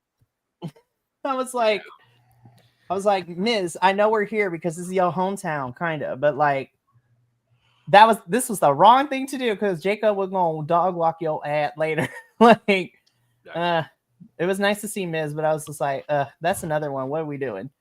But yeah. I don't know why this is not on SummerSlam, but all right. I feel like the singles matches that we have on on Hot WrestleMania, actually, Hot WrestleMania Saturday, like we could have had this match, but we're getting it next Friday, which I was like, whatever, fine. Jacob beats Miz. Jacob gets beat up. Jimmy tries to save. Jimmy gets beat up. End of match and segment. Yep, and we've seen this hundreds of times. So I'm like, okay. The fact that Julia is not on SummerSlam card in any capacity really irritates my soul. Yep, same. But I am happy to see Kiana James back on my screen, though. So Kiana is being the legal representation-esque for Julia. Zelina and Julia get a Women's United States Championship match. Zelina gets her rematch this upcoming Friday on the Go Home show. And I was just like, what are we doing? Like, I'm not like we could have put this on the card. Like Julia has been missing from my television screen for weeks. Like I don't know what's been happening. What's going on, WWE? This is wild. I appreciate this pairing. Me too. I do too. I like it. I just wish that we didn't have to wait and Kilt saw the private chat. I actually thought I was muted. No, you were not. So I'm excited to see this match on Friday. Zelina's not going to win, and it does make me sad. But I do like this more intense Zelina. Please keep it up. And do more with the Women's United States Championship. Like, makes me mad. This was a banging match. Then we get the chaos that was it. But you know what? I did not mind this DQ finish because of what it set up. So in our main event, WWE Tag Team Championship match, the Wyatt Six, this time being represented by Joe Gacy and cornrows over here, as I dub him. In the dreads and the braids, looking like he belongs in Far Cry 5. I'm gonna keep saying this about Dexter Lumis all the time. Oh man, that is a Far Cry 5. Joe Gacy's face is every male listener in your previous picture. I know. I was like, we got filthy animals in this chat. Anyhow, Yes. So we got this match. So Andrade and Rey Fenix versus Joe Gacy and Dexter Lumis. We actually get a pretty good, decent match, but then Nikki Cross, pulls the ref out of the ring to cause the DQ, and then the whole entire SmackDown locker tag team division comes out for a brawl. Nick Aldis is just like, all right, you animals. I was like, apparently none of you have gotten it out of your system. I thought we had this gotten out of our system over the last couple of weeks, but apparently not. So here's what we gonna do to make sure that all of you get a chance to get out this aggression and this anger and whatnot out your system. We gonna take these WWE Tag Team Championships. We're gonna hang them high above the ring, and we are going to have a 6-pack TLC match for the Tag Team Championships. And I was just like, thank God you learned your lesson from what the fans want, because that TLC match after Mania was amazing. We could have had that at Mania, though. I'm gonna be so for real, but we did not. And I'm just like, so we get a 6-pack ladder match for the Tag Team Championships and TLC match. It is DIY, Rey Fenix and Andrade, Motor City Machine Guns, Fraxium, Wyatt Six, Street Profits. My God. This is going to be a car crash, and I'm here for it. The last 5 minutes, maybe 6 minutes of this match, plus the 4 to 5 of the melee at the end, was great. I think that might have been the only thing that was planned that actually went according to plan. The best part of this whole speed run version of SmackDown. It was a blast. I hope Montez is not hurt. The camera caught him landing really hard on his elbow and his lower back, and he was shoving guys off him as he was trying to get his bearings back together. I also thought D'Angelo got messed up on his knee because he hit the barricade right on his knee, and he comes up like that had to hurt. I think this is great. I think I'm much excited to see. This is what probably they the do. match I'm the most excited for. Yeah, Yeah. which is crazy. This is the newest one made, and I'm here for a car crash match of a TLC like thing. this is, I mean, folks are gonna get hurt doing this. They all know it too, but they were all like excited. So I think this is gonna be cool. The crazy part is too is like Raw. I need you to take notes because I don't know what the flip we doing over there at Raw with our tag team division. I was just like, we've had our issues with the SmackDown tag team division the last couple months, but to me, we have been building to this, and everyone's just gonna fight. I'm sad that because of injury that the Yes Boys don't get to be a part of this, but I can't wait for when they get healed up. I hope they come back. I don't know how long was he out for? Do we know? It's looking to be like for a couple months, maybe the rest of the year, but who knows? Crazier things have happened. But I'm excited. This match has me really excited, and I was like, put it on Sunday. So it's like escalated by the fact that you have the Wyatts as a group, because like it makes a lot more sense. Story like that's what makes it interesting. I feel like like Raw, you don't have a heel, like because Wyatts are now going heel. You don't have a heel group or a dominant group that's done anything. Like LWO hasn't done anything. That I guess you could say maybe. Well, no, yeah, Judgment Day. Like, but like there's no one. There's Judgment Day and there's New Day, and New Day's heel too. So like you could have put maybe New Day. There really wasn't much to. Yeah, like the Raw tag division, they don't have a group. I mean, I don't know. Maybe you could say Judgment Day because they have all the belts, but like that's really it's faded out. So I don't think you could do the same thing on Raw. I totally agree. You're right. And you know, when we talked about Fraxium coming over, I was like, put them on Raw because the Raw division needs it. I'm so happy they're on SmackDown because I was like, they're thriving, and they've only been here since April, which is crazy to me. And they're already competing at SummerSlam, which is wild. But that is just a testament of how good and how experienced all 12 of these individuals are. So I cannot wait. And that has been your WWE review. But oh no, we are not done because we are going to switch the game up real quick. Because now we're going to do our predictions for SummerSlam. Let's go, New Jersey. So SummerSlam. Are you going, Nick? Are you going to go to this? No, I was waiting. I just heard back yesterday. Unfortunately, I was trying to get a press pass for SummerSlam this year. That would have been sweet. Yeah, I heard back the other day. Unfortunately, no. So a couple different things. So we're just kind of laying low and doing our own thing. That's fair. Plus, also, crowds. It can't be that hard to get crowds for. Yeah, that might be brutal. I wonder if there's got to be a way to get one as a podcaster, right? Or do you have to be like? It depends. Like usually, I covered WrestleMania 29. Dude, when I was working for the newspaper, but like so I had all that stuff, so I tried to reach back out and like I get all the press releases like sure. I thought maybe we already gone, but yeah, this one I think because the 2 nights, since it's the 2 nights, it's like a whole big no, we're laying low and doing our own thing. That's fair. Someday, Mikey, we'll all have press passes. Someday. Well, actually, you know what? We're gonna be chiming in on your watch along next week. So yeah. Oh, hey, yeah, sweet. 2 whole nights. Alrighty, so I have sent everybody in the WWE boys. I got the group chat has the form, so we're gonna go through this. Nick, just you are a guest, but you get to play along for fun as well. So I texted you the link. So we're gonna do this, and we're gonna go through both nights of SummerSlam. So the TLC match, we have yet to be told when it's going on. I put it on Sunday because to even it out to make it 6 and 6. But we'll see what happens. So let's start off with night 1. So we start off. There's a lot of like singles and non-title matches on Saturday. I was like, how do we break this up? Like, do we just throw things at the dartboard to figure out what's going where? So, I'd like to say one thing real quick. No, Nick, no. Loses the beard to this match. That's what we're saying. That's where I'm going. Yeah, that would be. Oh, you're talking about them, not us. I was I'm lying. No. They have to shave their beard. Yeah. We would love to see it. So first, I would love to see a babyface Sami Zayn. That would be cool. Beard. He looks going back 10. to. He looks. He does. Going back to his NXT days where he had no beard. So we have Sami Zayn versus Karrion Kross. Both we are 1-1 in this feud. Sami picked up the victory at Night of Champions. Karrion won this past Monday on Monday Night Raw.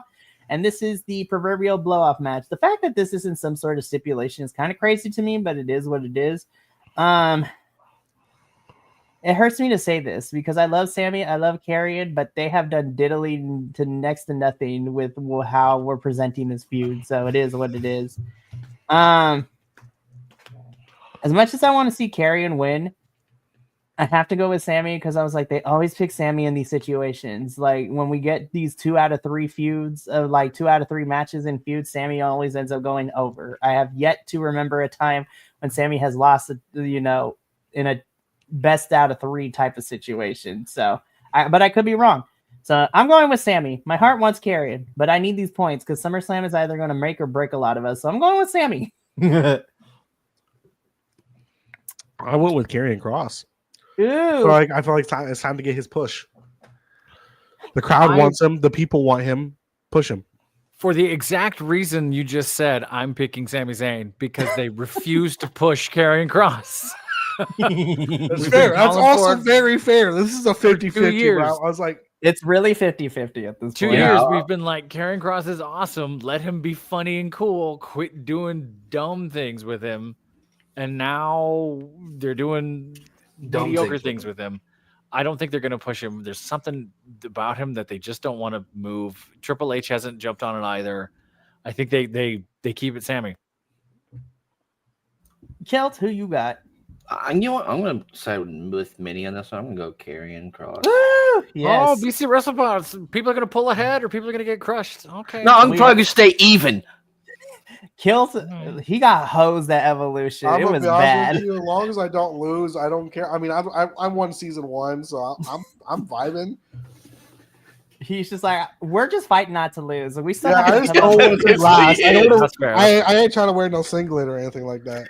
I feel like we still got to come up with our punishment, and TNA came up with theirs for the loser at the end of the season. So I feel like in all of this, I have to wear the singlet for AEW, don't I? Yeah, but I feel like we'll figure that out at some point. But don't you have to wear it for the WWE one too?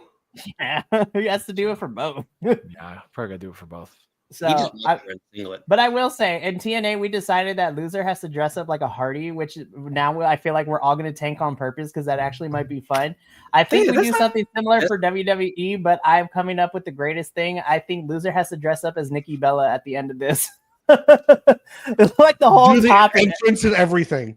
You can look, but you can't. I want to see the hip swinging and everything. Now that will be a private video just for the group chat, but you will ask have Nick. To wear ask Nick his pick. Ask Nick his pick. Nick, you are the tiebreaker in all of this. So who you got?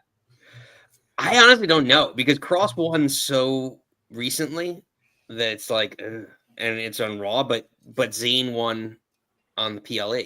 Mm-hmm. Like, logic to me dictates Cross should get the PLE win. But fair. I don't know. Real quick, just before we get off this.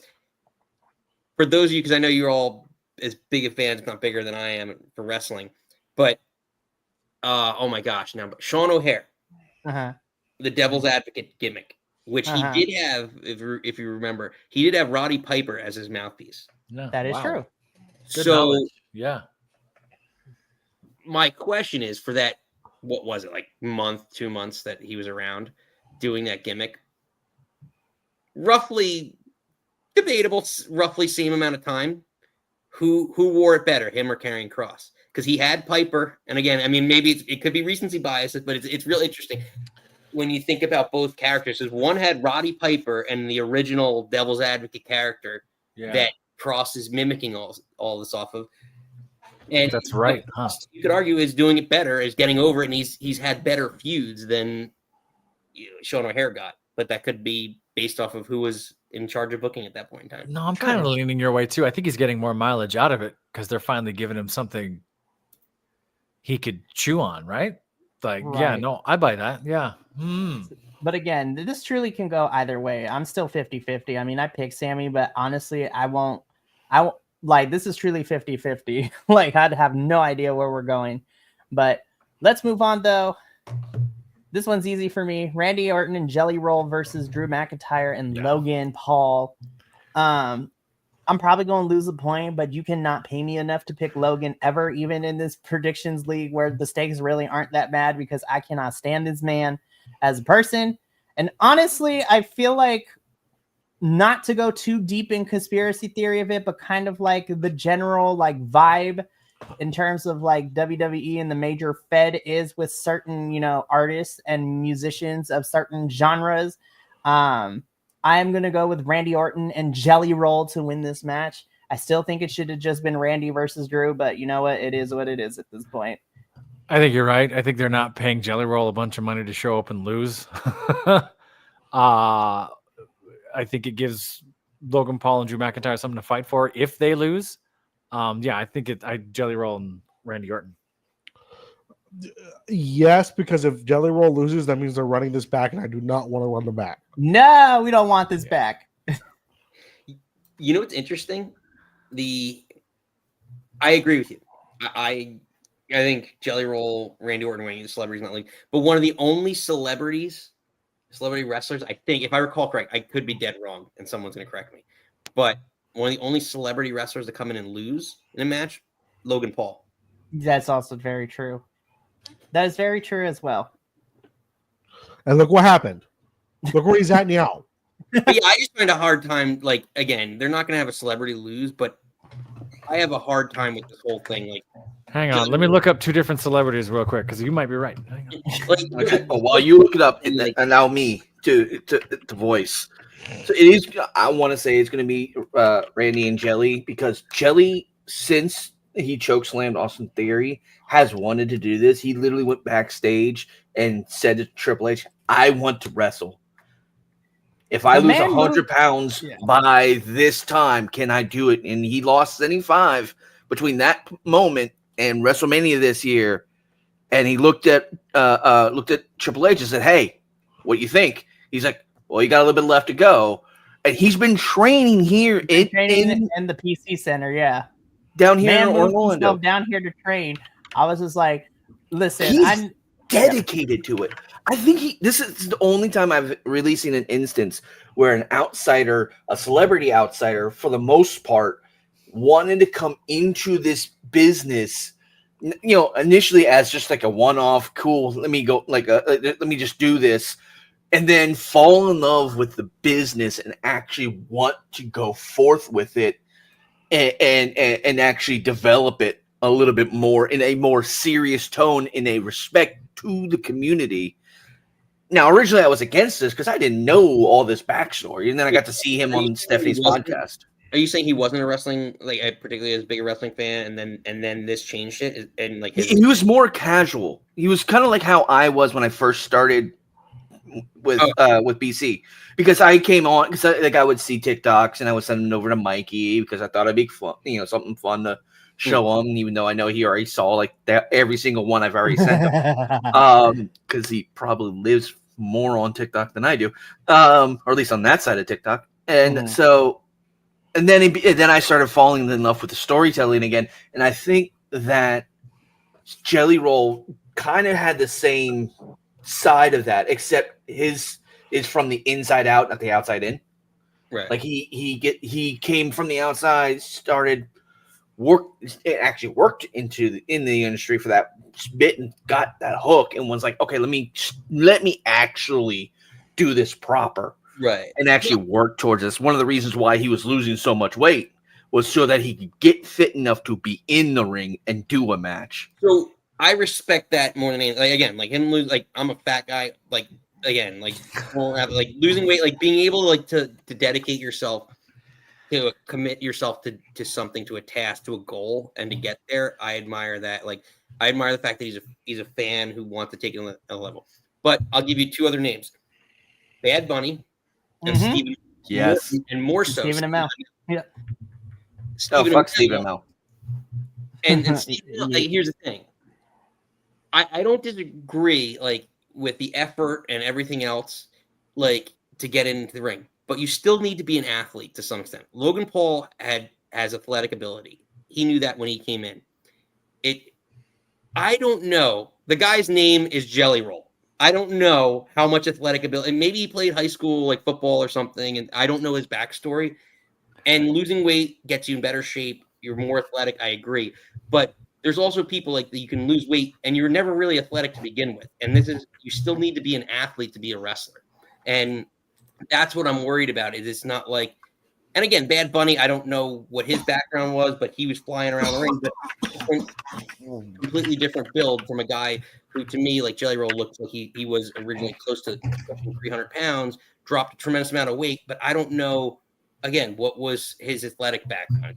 That's what I worry about. I just don't know how much, and the little bit that we saw on SmackDown, how much maneuverability he's going to have in the ring, and it makes it look, again, it's still, we're suspending our disbelief, but it makes it look like it's going to be a handicap match between Randy Orton and Drew McIntyre and Logan Paul, who are contenders for the world title. And that's what I don't like about that.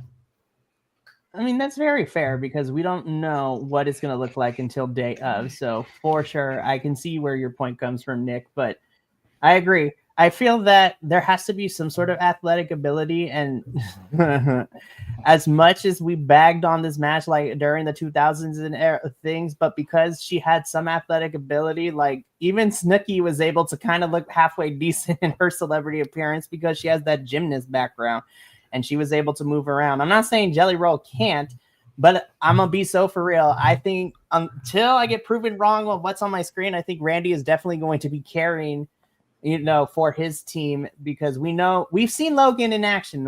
As much as I don't like him as a person, he has that athletic ability. Drew McIntyre was also really good in all of that. But again, because I cannot stand Logan Paul, at the end of the day, I'm going with Jelly and Randy here because I cannot stand it. So, but let's move on though, because I'm gonna be so for real. I have no idea what we're doing and how who gonna win this one, because there are so many factors. My inclination is to go with Roman and Jay because we probably not going to see Roman until Survivor Series. But at the same time, I'm like, something has to happen I'm going to be so for real. I would love to see Braun and Reed here win clean, but I also don't trust WWE to do that right afterwards. To be like, they won clean. Oh, shit. Now we got to figure out how we going to continue this. To me, this is step one, because ultimately I'm thinking we're getting a Survivor Series match that involves these four and plus whoever they can grab along the way as well. So sorry, just derailing this whole thing. This photo to me is the stages of pooping. No, it kind of is, right? Look at the yeet face. Constipated stage. Like if you go clockwise, yeah, no, you're right. Yeah. Yeah. Well, I would start with Roman. Like, you're like, I just ate something. My stomach's bubbling. I'm not sure. Right. Could be. And then the yeet face is, I don't know if I'm going to make it. No. It goes bronze, Roman, the Tsunami Master up there. You go down Heyman, to and then Jay. Heyman, and then you go. It's like an hourglass. Yeets when you're done, but you don't, wipe. So you're making that shit grill. What is that? What did they say? Yeah, the shit eating grin. No, the grilled shit cheese sandwich, whatever the fuck. I think it was Solo that tweeted that out too. I love it's crazy. I think I ate your chocolate squirrel. Again, my inclination is Roman and Jay winning here, but like I feel like the bigger payoff would be for Roman and Team Roman to win at Survivor Series, but I feel like they just win both. I mean, that can also be a thing too. You know what? Fuck it. I'm gonna go with Roman and Jay because I was don't just see like, Roman losing anytime soon again. I don't think Roman's coming back to lose. I don't think they want to do that to him. I think it might give, like Nick was talking about, a reason for Braun to jump the shark if they lose as a tag team, because then we could start seeing those cracks faster. I don't hate that. I think they have more to do if Roman and Jay lose or win, beating them. I think they have more to do. So yeah, I have Roman and Jay. Kilt, Roman and Jay. Roman and Jay. Well, alrighty. But again, anything can happen. What'd Nick say? Nick, who you got? I honestly have no idea. It could go either way. Like, the storyline makes a lot of sense of like planting the seeds of like Braun Breaker is better than Reed if you lose. And then like the other side of it, I don't know. Actually, I think I probably would go Breaker or Reed, because like, what does it matter if Jay and Roman lose? True. Again, this can go either way, and who knows, because this is setting up what we're going to see over the next couple months, that Clash in Paris, and then Well, actually, WWE doesn't have an October pay-per-view, but who knows? They might change that because then it's Survivor Series in November, so should be interesting. When does Street Fighter come out? Does anyone? The Street Fighter movie? Oh, are they filming it? Are they filming it? Maybe. I think they're still in pre-production. They might start filming in a little bit, but who knows? I'm gonna look that up later. Yeah, but, Roman and Cody are both filming Street Fighter. Can't wait. Whoever casted this whole movie, I feel like just like they're playing like I was like, all right, who do I want? Because let me tell you, of course, we got Cody, we got Roman. They recruited New Japan, wrestler Hiroki Goto as well. I was just like, somebody be watching a lot of wrestling because listen, WWE, not to say that nobody deserves it, but WWE is the easiest to pick wrestlers if you want to be in there because they're major fed. Somebody has to be watching a lot more than just WWE because the fact that you get Japanese wrestling legend Hiroki Goto to be in this movie, who's currently still wrestling in New Japan right now, is wild to me. I was like, oh, okay, you gotta be watching a little bit more than just the major stuff. So I'm in it. Cody's Guile, right? That's what he's supposed to be, Colonel Guile. Yeah, Cody is Guile. Doesn't do a Hadouken at some point in time in the next 6 months in wrestling. Find a way to make that a wrestling move. Guile does the Sonic Boom. Yeah. Oh, Sonic Boom, that's what it was. Ryu is the Hadouken. Ryu. Ryu Akuma. All right. I just found it. Hang on, where'd it go? I just had it. Jason Momoa is Blanca. David Dashmolchan is M. Bison. Noah Centineo is Ken, which that's familiar. I don't know why. Look at this. Momoa is Blanca. Is Blanca. Yeah. Andrew Koji is Ryu, like we said. 50 Cent is Balrog. I don't hate that, even though he's like 5'7". What's it called? It's just called this. Andrew Schultz is in this. Man, that's unfortunate. Street Fighter 20. He's Akuma.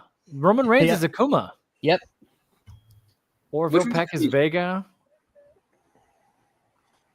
Hiroki Koto is E Honda. That's cool. Wait, that's our New Japan star, Hiroki Goto. Kalina Liang is Chung Li. Okay. This cast is wild. Yeah, right now it's a hot dog stand. Where are all the women? That's somebody for Chun Li. There's one. No, that's what Professor said. But anyways, let's move on, Mike, because we're gonna do tangent the whole day. All right. Anyway, keep going. I'm gonna be so for real. As much as I love the Judgment Day girls, just because I feel like it's more funner this way, I'm picking We're Not Friends, which is Charlotte and Alexa here for the tag team championships.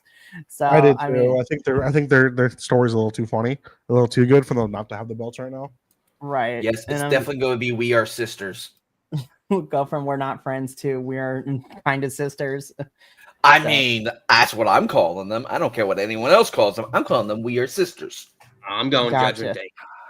Gotcha. Professor, who you got? Judgment Day. Cool.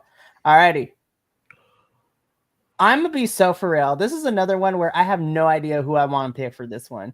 Because on the one hand, Tiffy, I love you, girl. But I'm like, but Jade is here. So I was like, do we have Jade lose here? And again, leading into this before Evolution, I was like, okay, Jay's going to win, but Naomi going to cash in on her. Then Evolution happened. And I'm like, well, shit. I'm just like, this is going to sound really, really bad. And I don't mean this in any disrespect. I love Jade. I really, really do. But at the same time, I'm like, I don't know if she can carry a championship, but she's got to be given she has to be given the opportunity at some point. We can't just not keep giving her a chance to be a champion to see how she'll hold up. They have the mid-card belts. I feel like she's going to win her first title. It's going to be a mid-card belt. I'm going to make my pick. This kind of blows my other pick. I think this is Tiffany keeps the title with shenanigans, and then Jade costs Naomi later on. Ooh, that could be a thing too. But that could be. Yeah, I picked Tiffany. I think I picked Tiffany. Let me double check. Yeah, I was right. I picked Tiffany. I want to go with. Sorry, Nick. Go ahead. Go ahead, Phil. Okay, I want to pick Jade because in my mindset there's a potentiality to be Jade and La Primera at Night in Paris, and for that run, that's my thought process of that booking, because that would be cool for me. I think that would be great. I would love to see Jade get a devil's kiss. But that's me. I'm weird. All right, Booker T, calm down. Yeah, I know, right? I already kind of announced can't help it. It's the bouncy Wade Barrett. They were. Anyways, It was so bad. I'm like, Wade, why? Why, Wade? was Why? so horny on Wade and like turned into a whole different person He during that did. Battle Revolution. But I think digress. anyway. Yeah, but he's not as bad as Booker. Come on now. No, Booker's terrible, and it's one of the reasons why I did not like Great American Bash, because Booker was like talking over. Booker is an everybody. acquired taste when it comes to commentary. Booker's gonna get a blue dot above his house if he's not careful. Kill, please keep going. But Kill, you want to pick Jay? I want to pick Jay because that would be a great storyline. I'm siding towards Tiffy because it's always Tiffy time. You know what? I'm gonna go with Tiffy retaining. All right, and Nick, who you got between I Tiffy think and the Jade? same, but I think Tiffany's retaining. But like, it would be interesting. Would a heel Jade might be really interesting at this point in time, because if Naomi's on Raw, and I think they've made enough hints towards Naomi Stephanie for Clash in Paris, that I think that they're going to stick with her on SmackDown. I don't know what's next for Jade. The only thing That's to do the other is thing too, yeah. I'm like, we still haven't got confirmation if Naomi's going to be if Bianca's 100% quite yet. I mean, she was the referee at Evolution, but we're still waiting on some stuff because Bianca is she still I don't know anymore. Everybody's changing brands, but if you have Bianca and Jade on SmackDown, like that could be something fun, but who knows? But we got to move on though, because we got one more match to talk about for night one, and this is, unless Roman and Jay do not main event, this is what I'm touting as the main event: Gunther versus CM Punk. Punk, I love you to death, but I have Gunther versus retaining here. I'm just like, with the Seth Rollins thing is really throwing me off. I was just like, I want to believe he's like out, but again, wrestling has taught me to always keep that back of certain things in the back of my mind. Be like, we'll see. But who knows? I got Gunther retaining. Again, yeah. I mean, that's pretty simple as that. If Seth's hurt, I don't see Punk running away with the title. At least not quite yet. But I have Gunther retaining here. So this is a. You think so? I'm trying to think in the head of their contracts and how they do things, and Gunther going against Goldberg and Gunther taking the bullet there. Like, fine, I'll do this, but I'm not losing my title at SummerSlam. Or if is it CM Punk going, okay, great, you can do the heel, you can flip Heyman on me, but I want a shot by SummerSlam or Survivor Series. I do think it's Gunther still. I think the build-up's kind of clunky. Of course, Seth getting hurt throws a wrench into a lot of things I think they wanted to do with Punk and what was going forward with that. Punk's got to get that title at some point before he retires. I just don't know if it's now at this event. I wonder if there's a loss here, and then we build him towards another WrestleMania. I think they give him another WrestleMania main event where he wins it. Yeah, That's that would fair. be fair. I think Gunther still holds it because Gunther's doing great. All right, so Professor's got Gunther. Minnie, you got Gunther as well based on your assessment. Kilt, who you got for this one? Honestly, I think taking into the conversation we just had, I think I'm going to stick with Gunther. Okay, and then last but not least, Nick. I got Punk with a Rollins cash-in. Woo! That's cool. Played. Damn. That's the thing that's sticking in the back of my mind. I was just like, because WWE and other federations have played me before when it comes to injury angles. So I was Ooh. Let me tell you why. Oh, I'll tell Nick, you why'd you have to exactly say why. that? Oh, I That's essentially man. give 2.0. full credit for this because I read it. I'm not a particular big fan of him, but JD from New York made the case that he basically made a case that like it's been an underachieving run for him as Money in the Bank winner, which happened in June. Which like what run? It's been a month and a half. But you're never gonna have, and basically his point was roughly, he's never gonna have a bigger cash in than he had. You'll never have a bigger cash in than WrestleMania. So you have this briefcase. It's going to be underwhelming. How do you make it interesting? And yeah, he may very well be injured, but maybe they exaggerate the injury just enough.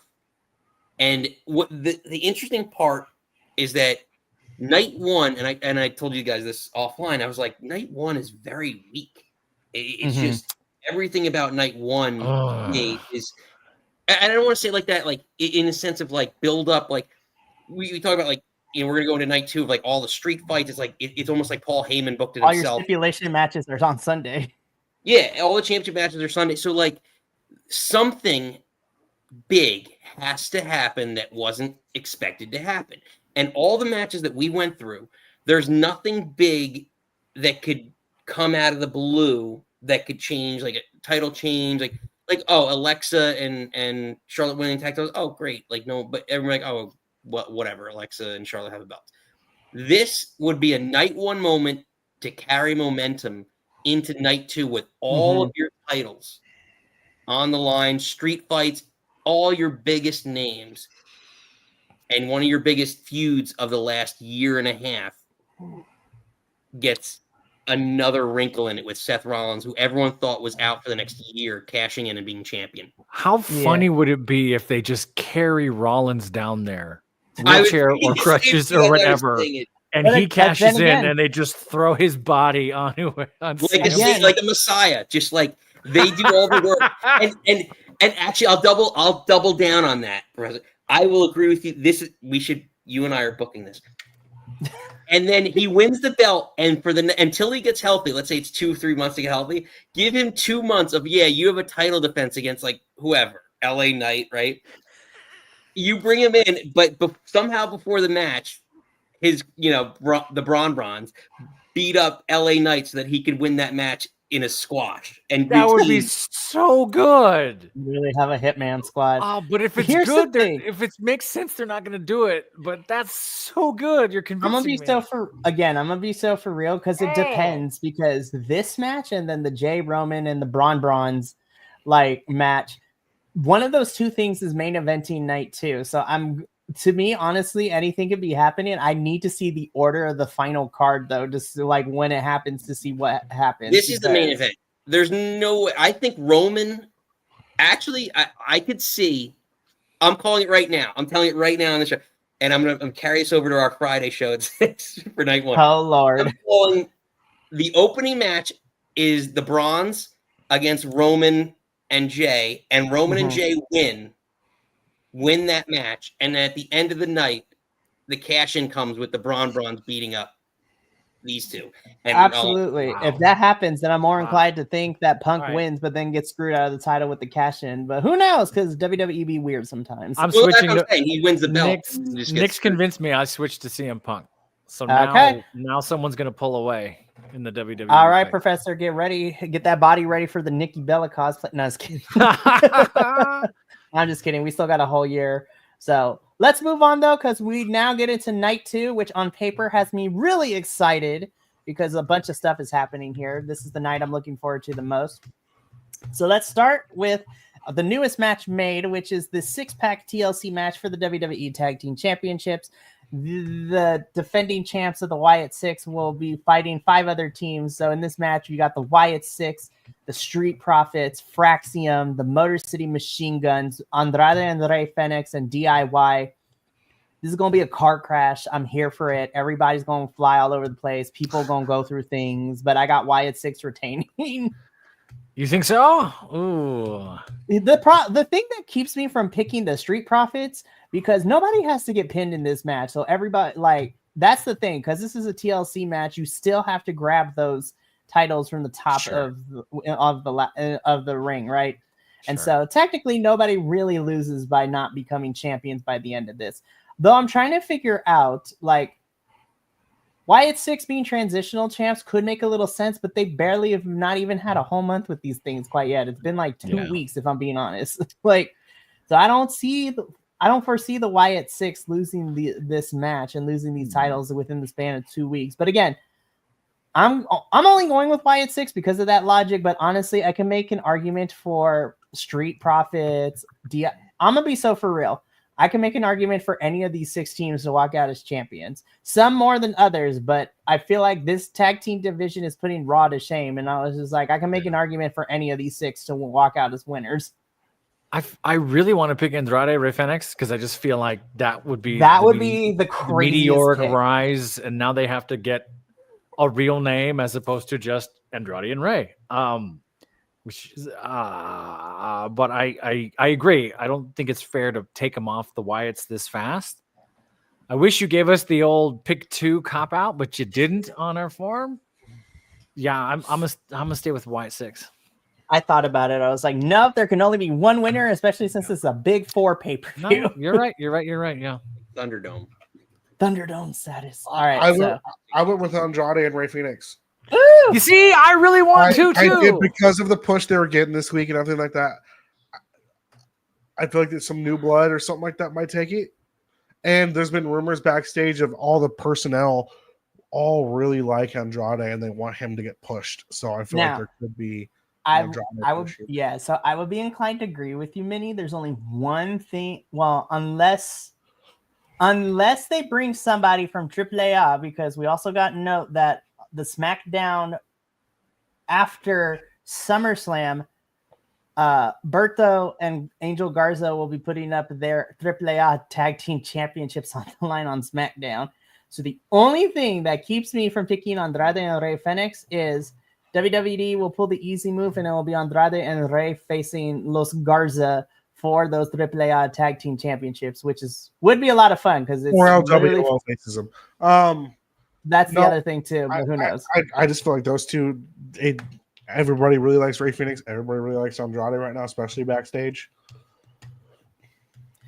Again, I can make an argument for any of these 6 teams, and I think that's what makes me really excited about this match. Is going to be a car crash, but I would not be upset. Also, why do the Motor machine guns? Why do their faces look like that? They just got resting anger face all the time. Even in TNA, that was their whole thing. So okay, so I got Wyatt 6. Minnie, you have Rey and Andrade. Professor, unless he wavers, is going with the Wyatt 6 as well. I'm gonna stick with it for now. Yeah, I'm gonna stick with the same. Okay, Kills is sticking with it. And Nick, who you got with this one? Yeah, I don't think the Wyatts are losing. If you're going to put the belts on them and then 2 weeks take it off them, you might as well just disband the whole group. This is the only thing. Also very right. Then there's that. There's also that. Alrighty, but I'm excited for this match. Had I not been paying attention to AAA this week, I would have said Dominic retains. I'm pulling a whole Nostradamus. This might come bite me in the ass. I'm going with AJ on this one. Wow. I just want AJ for all of his shenanigans.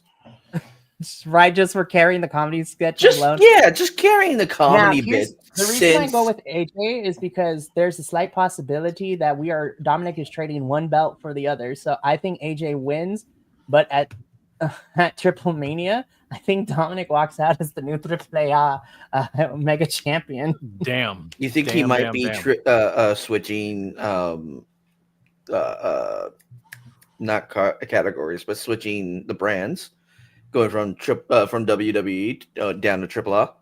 See, the thing with AAA though is they don't have like at least to my knowledge, they don't have like weeklies. They have their pre-tape specials that they air all the time.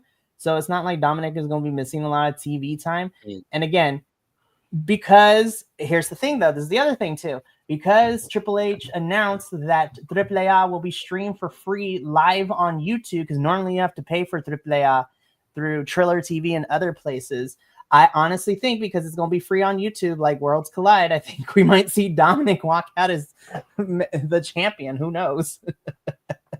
So we'll see with all of that. But you gotta love AJ having fun though. Like AJ at this point in his career, just like enjoying himself and just being more entertaining than he probably has ever been in his career.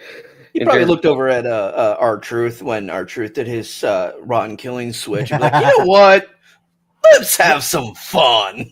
AJ don't got a lot of time left. He's retiring at the end of next year. So like, why not? So I have AJ winning here.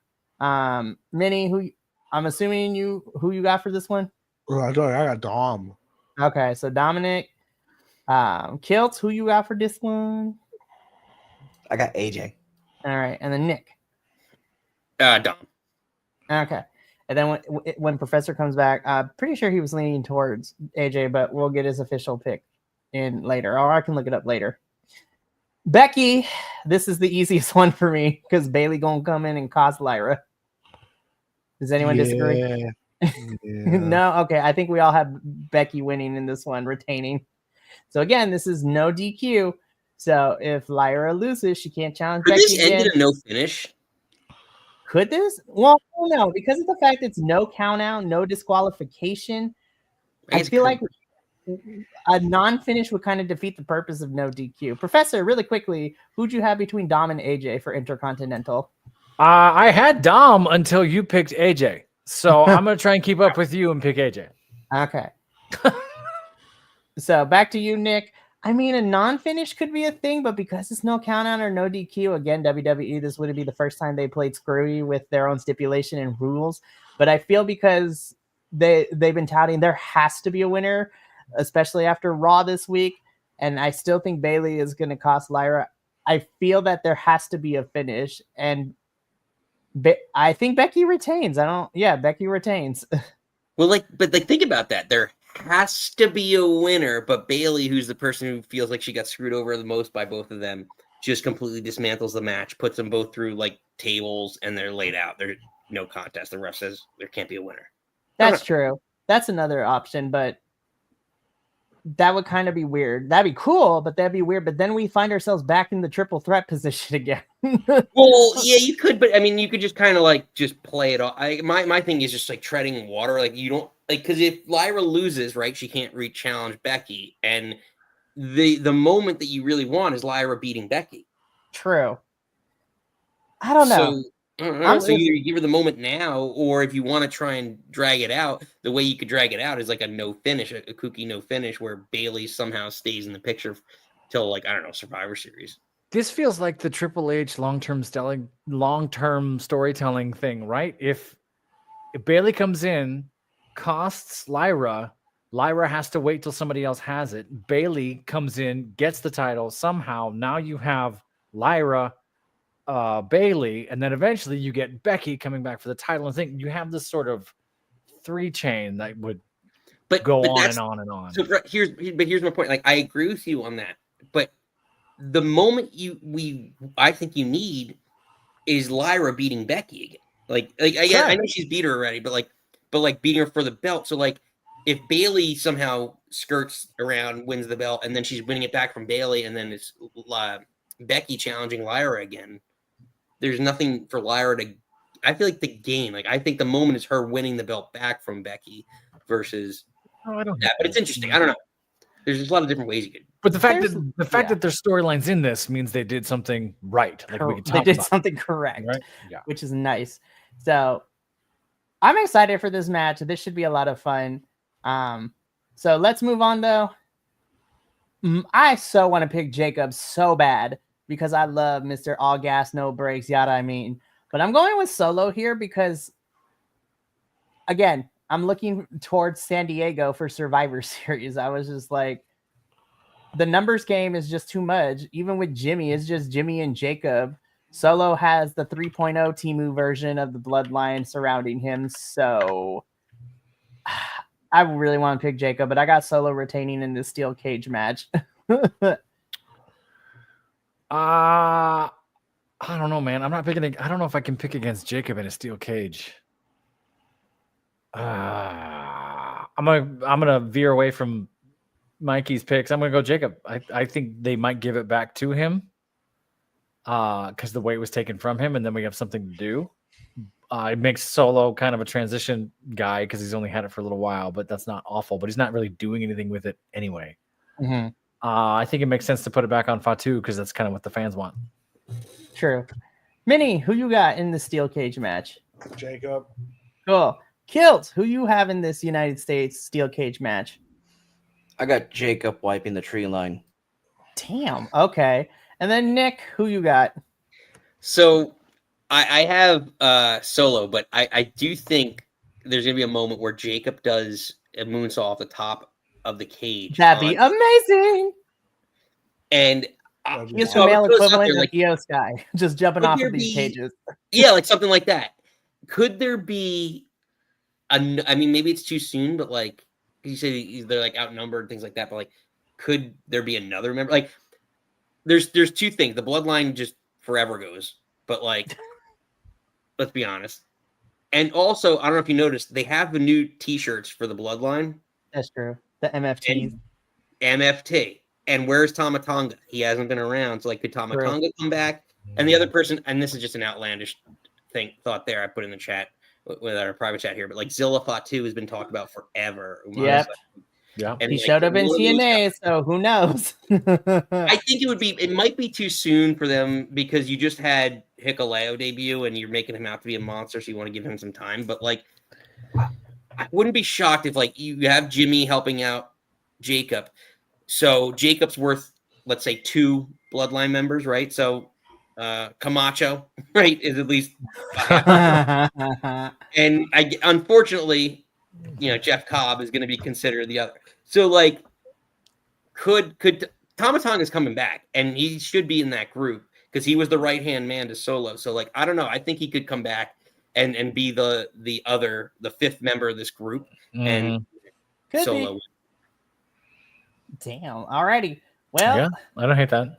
That'll be a lot of fun. All right, we got to move on, though. We got 2 more matches to talk about. We're coming up at 2 hours, so we're going to finish this strong. Triple threat for the Women's World Championship. I still like calling it the Women's World Heavyweight Championship. Naomi proceed with caution, defending the title against Rhea Ripley and Io Sky. This is WrestleMania, but we sub in Bianca Belair for Naomi, and Naomi is champion. So, God, I can make a case for anybody. But I'm going to go with Naomi here because we're already teasing Naomi versus Stephanie at Clash in Paris. I also will put this out. I think Io gets pinned in the match again by Naomi. We'll see what happens. Who knows? But yeah, I have Naomi retaining. Like, it's kind of crazy if she cashes in and then she Io or Rhea loses it. Now, I know the long term eventually will be Stephanie and Rhea, but I feel like not right now. Because we've been teasing Rhea and Stephanie for a little bit now. But I'm going with Naomi to retain. I'm going to stick with my theory. I think Jade screws Naomi. Rhea takes the title. Oh, damn.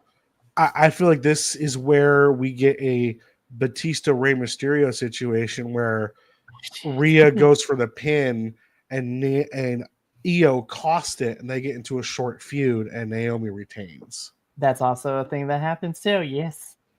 Kilt, who you got? I got my hometown girl, Naomi. Cool. And then Nick, who you got? Yeah. You can't have her cash in. She's got the most momentum, Naomi. You would kill all that momentum. Rhea has all that on her own. Io, unfortunately, is fading a little bit. But I don't trust them to do the right thing. Picking Naomi. It's okay, Professor. You could pick Naomi too. Maybe I'll waver. I'll think about it. Okay. Make your final selection because the final prediction post will be going up Saturday morning. So you got a whole week, but get this done now. But anyways, we move on to our final match, which is the street fight for the undisputed WWE Championship. I'm going to be so for real. I legit have no idea how this is going to go down and what can possibly happen. That being said, though, I'm going to go with my gut, and I'm going to go with Cena somehow walking out as winner here. Again, because it is a street fight, anything can happen, anything can go. But yeah, I got Cena retaining here. But I can make an argument for Cody, but I feel that Cena retaining here makes a little bit more sense. But again, who knows? We'll see what happens. Go, Minnie, go. Minnie. I as much as I want to go for a Negro icon, Cody Rhodes. Have you guys seen that video? So I'm not just speaking out of my ass. I heard this. Yeah. So I feel like Cena won't drop the belt either till right before he officially is done or when he turns back to being a babyface. Okay. So I feel like Cena's gonna win here. I don't think he drops it to at least like a Survivor Series. Okay. Professor. There's a whole conspiracy theory out there that The Rock is going to show up and this is the turn. Like, this is the big Cody Rhodes loses his soul to The Rock here to get the title to do this thing. The double turn. The double turn. Dun, dun, dun. I'm not against that. I'm torn on this as well. I don't know. I still feel like John wants to retire as a face. He just wants to be a heel because he's never got to do it. That's been my through line for a while. I think unless you have that double turn, I don't think Cena's dropping it here, right? I think he's holding it at least for a little while. So I'm torn. That's a coin flip for me. I don't know if WWE has the huevos for a double turn right now. I don't know if they're gutsy enough to do it, even though they want the spectacle. They've done gutsy things in the past. I'm just not getting that feel. I could be wrong. Right now, my pick is Cena until Nick talks, and then I'll probably change my mind. Kill really quickly. Who you got, Cena or Cody? Okay, Cody. And then, all right, Nick changed the professor's mind, apparently. Apparently, I have to change. Wait, what was your pick, Professor? Just to make sure. I'm picking Cena right now, but I think... Okay, good, because I'm about to change your mind. fair. You knew it. You knew he's coming. Hold on, let me take a little sip here. Oh, no. So, Nikki, I give all credit to my wife, and she's convinced me that there is a double turn that's going to happen. And here's why I think it makes sense tonight. And this is genuinely my belief.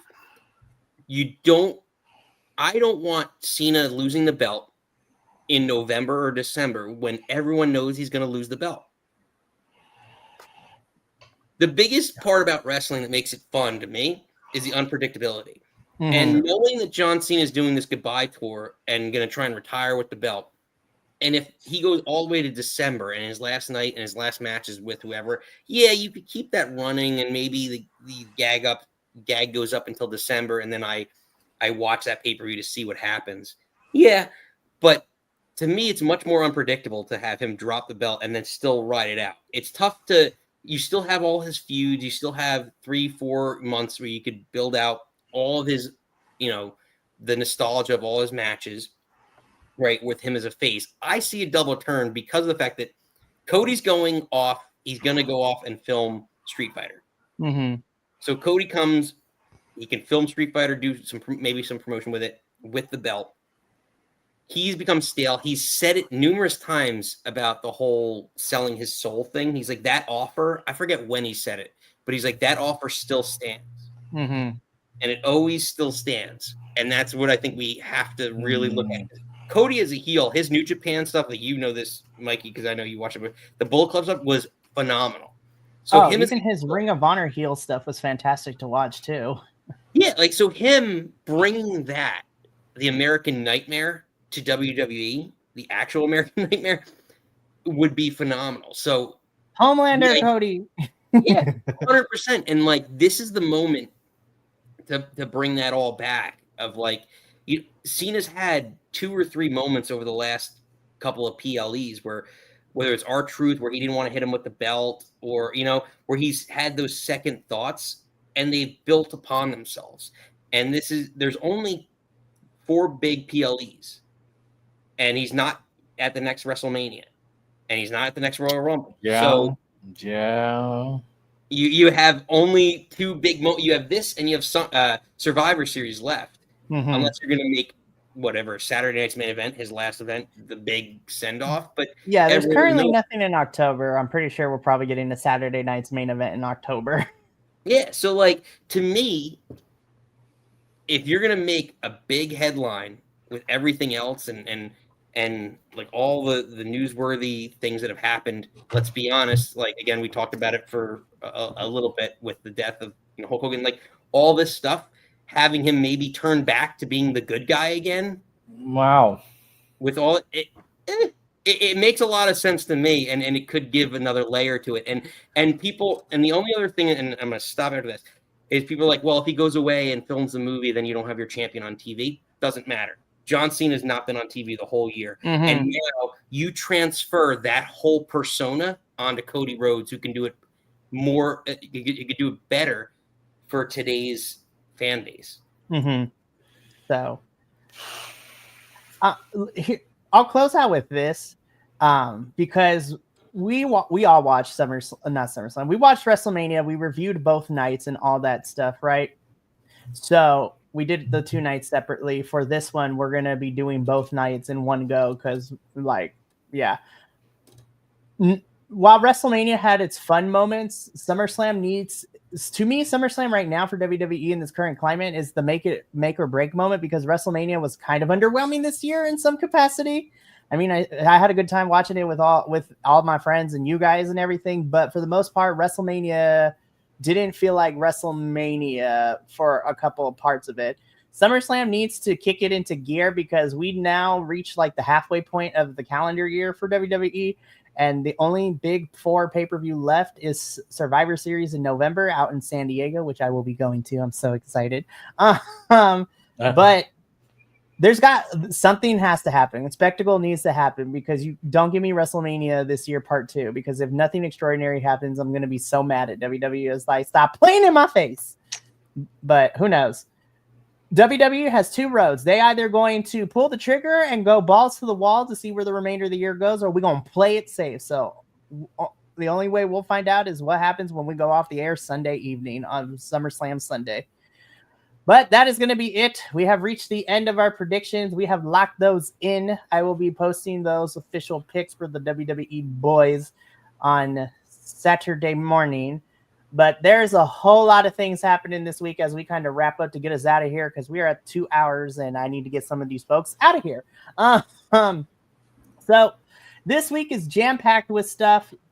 There's nothing going on tomorrow, so it is a day of rest for everybody. But then Tuesday kicks things off. Tuesday is our AEW review, in which, the whole entire squad of the All Elite Ensemble review AEW. So myself, JVL, the Professor, and our newest permanent co-host, Mr. Benny. Excited. So now we're a team of 4 over in AEW. So that's going to be fun as we continue to talk about the Chicago residency for the All Elite Wrestling. On Wednesday, you get your double dose of reviews, NXT and CMLL, especially now that we are building towards Heat Wave for NXT coming at the end of August. Thursday, Andrew and I will be here to be taking a trip across to the pond to the UK to review Progress Wrestling Stay Humble, which I'm excited to review with Andrew. We're going to have a good time.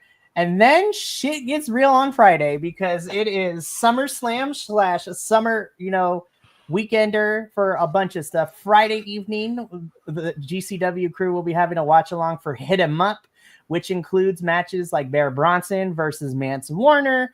We're getting, the Hardys are coming to GCW, which is wild sentence to say in 2025. Shotzi will be taking on Matt Cardona once again, but it is Matt Cardona, Smart Mark Sterling, and Jimmy Invincible taking on Shotzi and 2 partners of her choosing. So we got that. It's going to be a whole lot of fun. So that's Friday. Saturday morning is Bloodsport watch along for GCW. We are getting Janai Kai coming in, which makes me excited. We're getting Natty Neihard versus Masha Slamovich. We also got confirmation that Pete Dunne and Charlie Dempsey, Regal's kid, is coming to Bloodsport. Can't wait for Bloodsport. And then that afternoon is night 1 of SummerSlam watch along.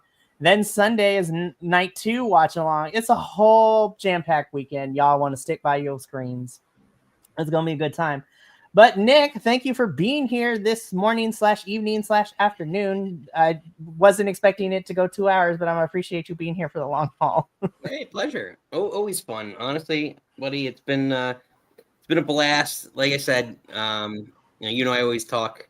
We met, a year and a half ago at New Jersey, where I met, some of you folks. And honestly, it's been a blast ever since. A great friendship that started, and life goes on, things happen in life, and the one things that I've enjoyed is listening to you all and just getting away from the craziness that happens in our personal lives to just dive into some stupid wrestling, from one good old wrestling. Yeah, good old wrestling, for sure.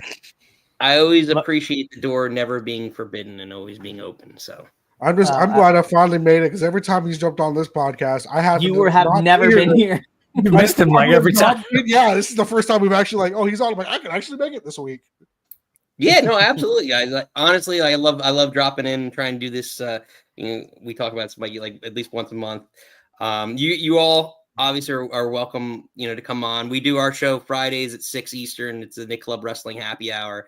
We do our call-ins usually around like 6:45, 7. So you all, Professor, I know you've chimed in before. Mikey is a regular. He's got his own little intro. He's Magic Mikey on our show. I know he's a little Hefe on your Hearing Nikki get mad at trolls is horrifying and adorable at the same time, by the way. Oh, that was wild, that episode. Like, that was it crazy. happened. Things happen, but that's what live, right? That's what she went off, and I was like, "Ooh, child, she gonna kill somebody." That's amazing. Mojo had nothing on her. No, it's good. But we're gonna wrap up on out of here. So we got a whole week worth of stuff. So we gonna get up on out of here. So thank you so much for tuning in to Dual Dynasty. We look forward to the 2-night watch along for SummerSlam, as well as all the other stuff we got going on this week. So from all of us here at BC WrestlePod and our friend to the channel, Nick, as well, remember, take care of yourself, love one another, stay iconic. More importantly than anything, you always deserve to finish your story. We'll catch you later this week for a week full of fun times ahead. But until then, this is Mikey El Jefe of BC WrestlePod signing off for the afternoon. So until then, sayonara, adios, and peace.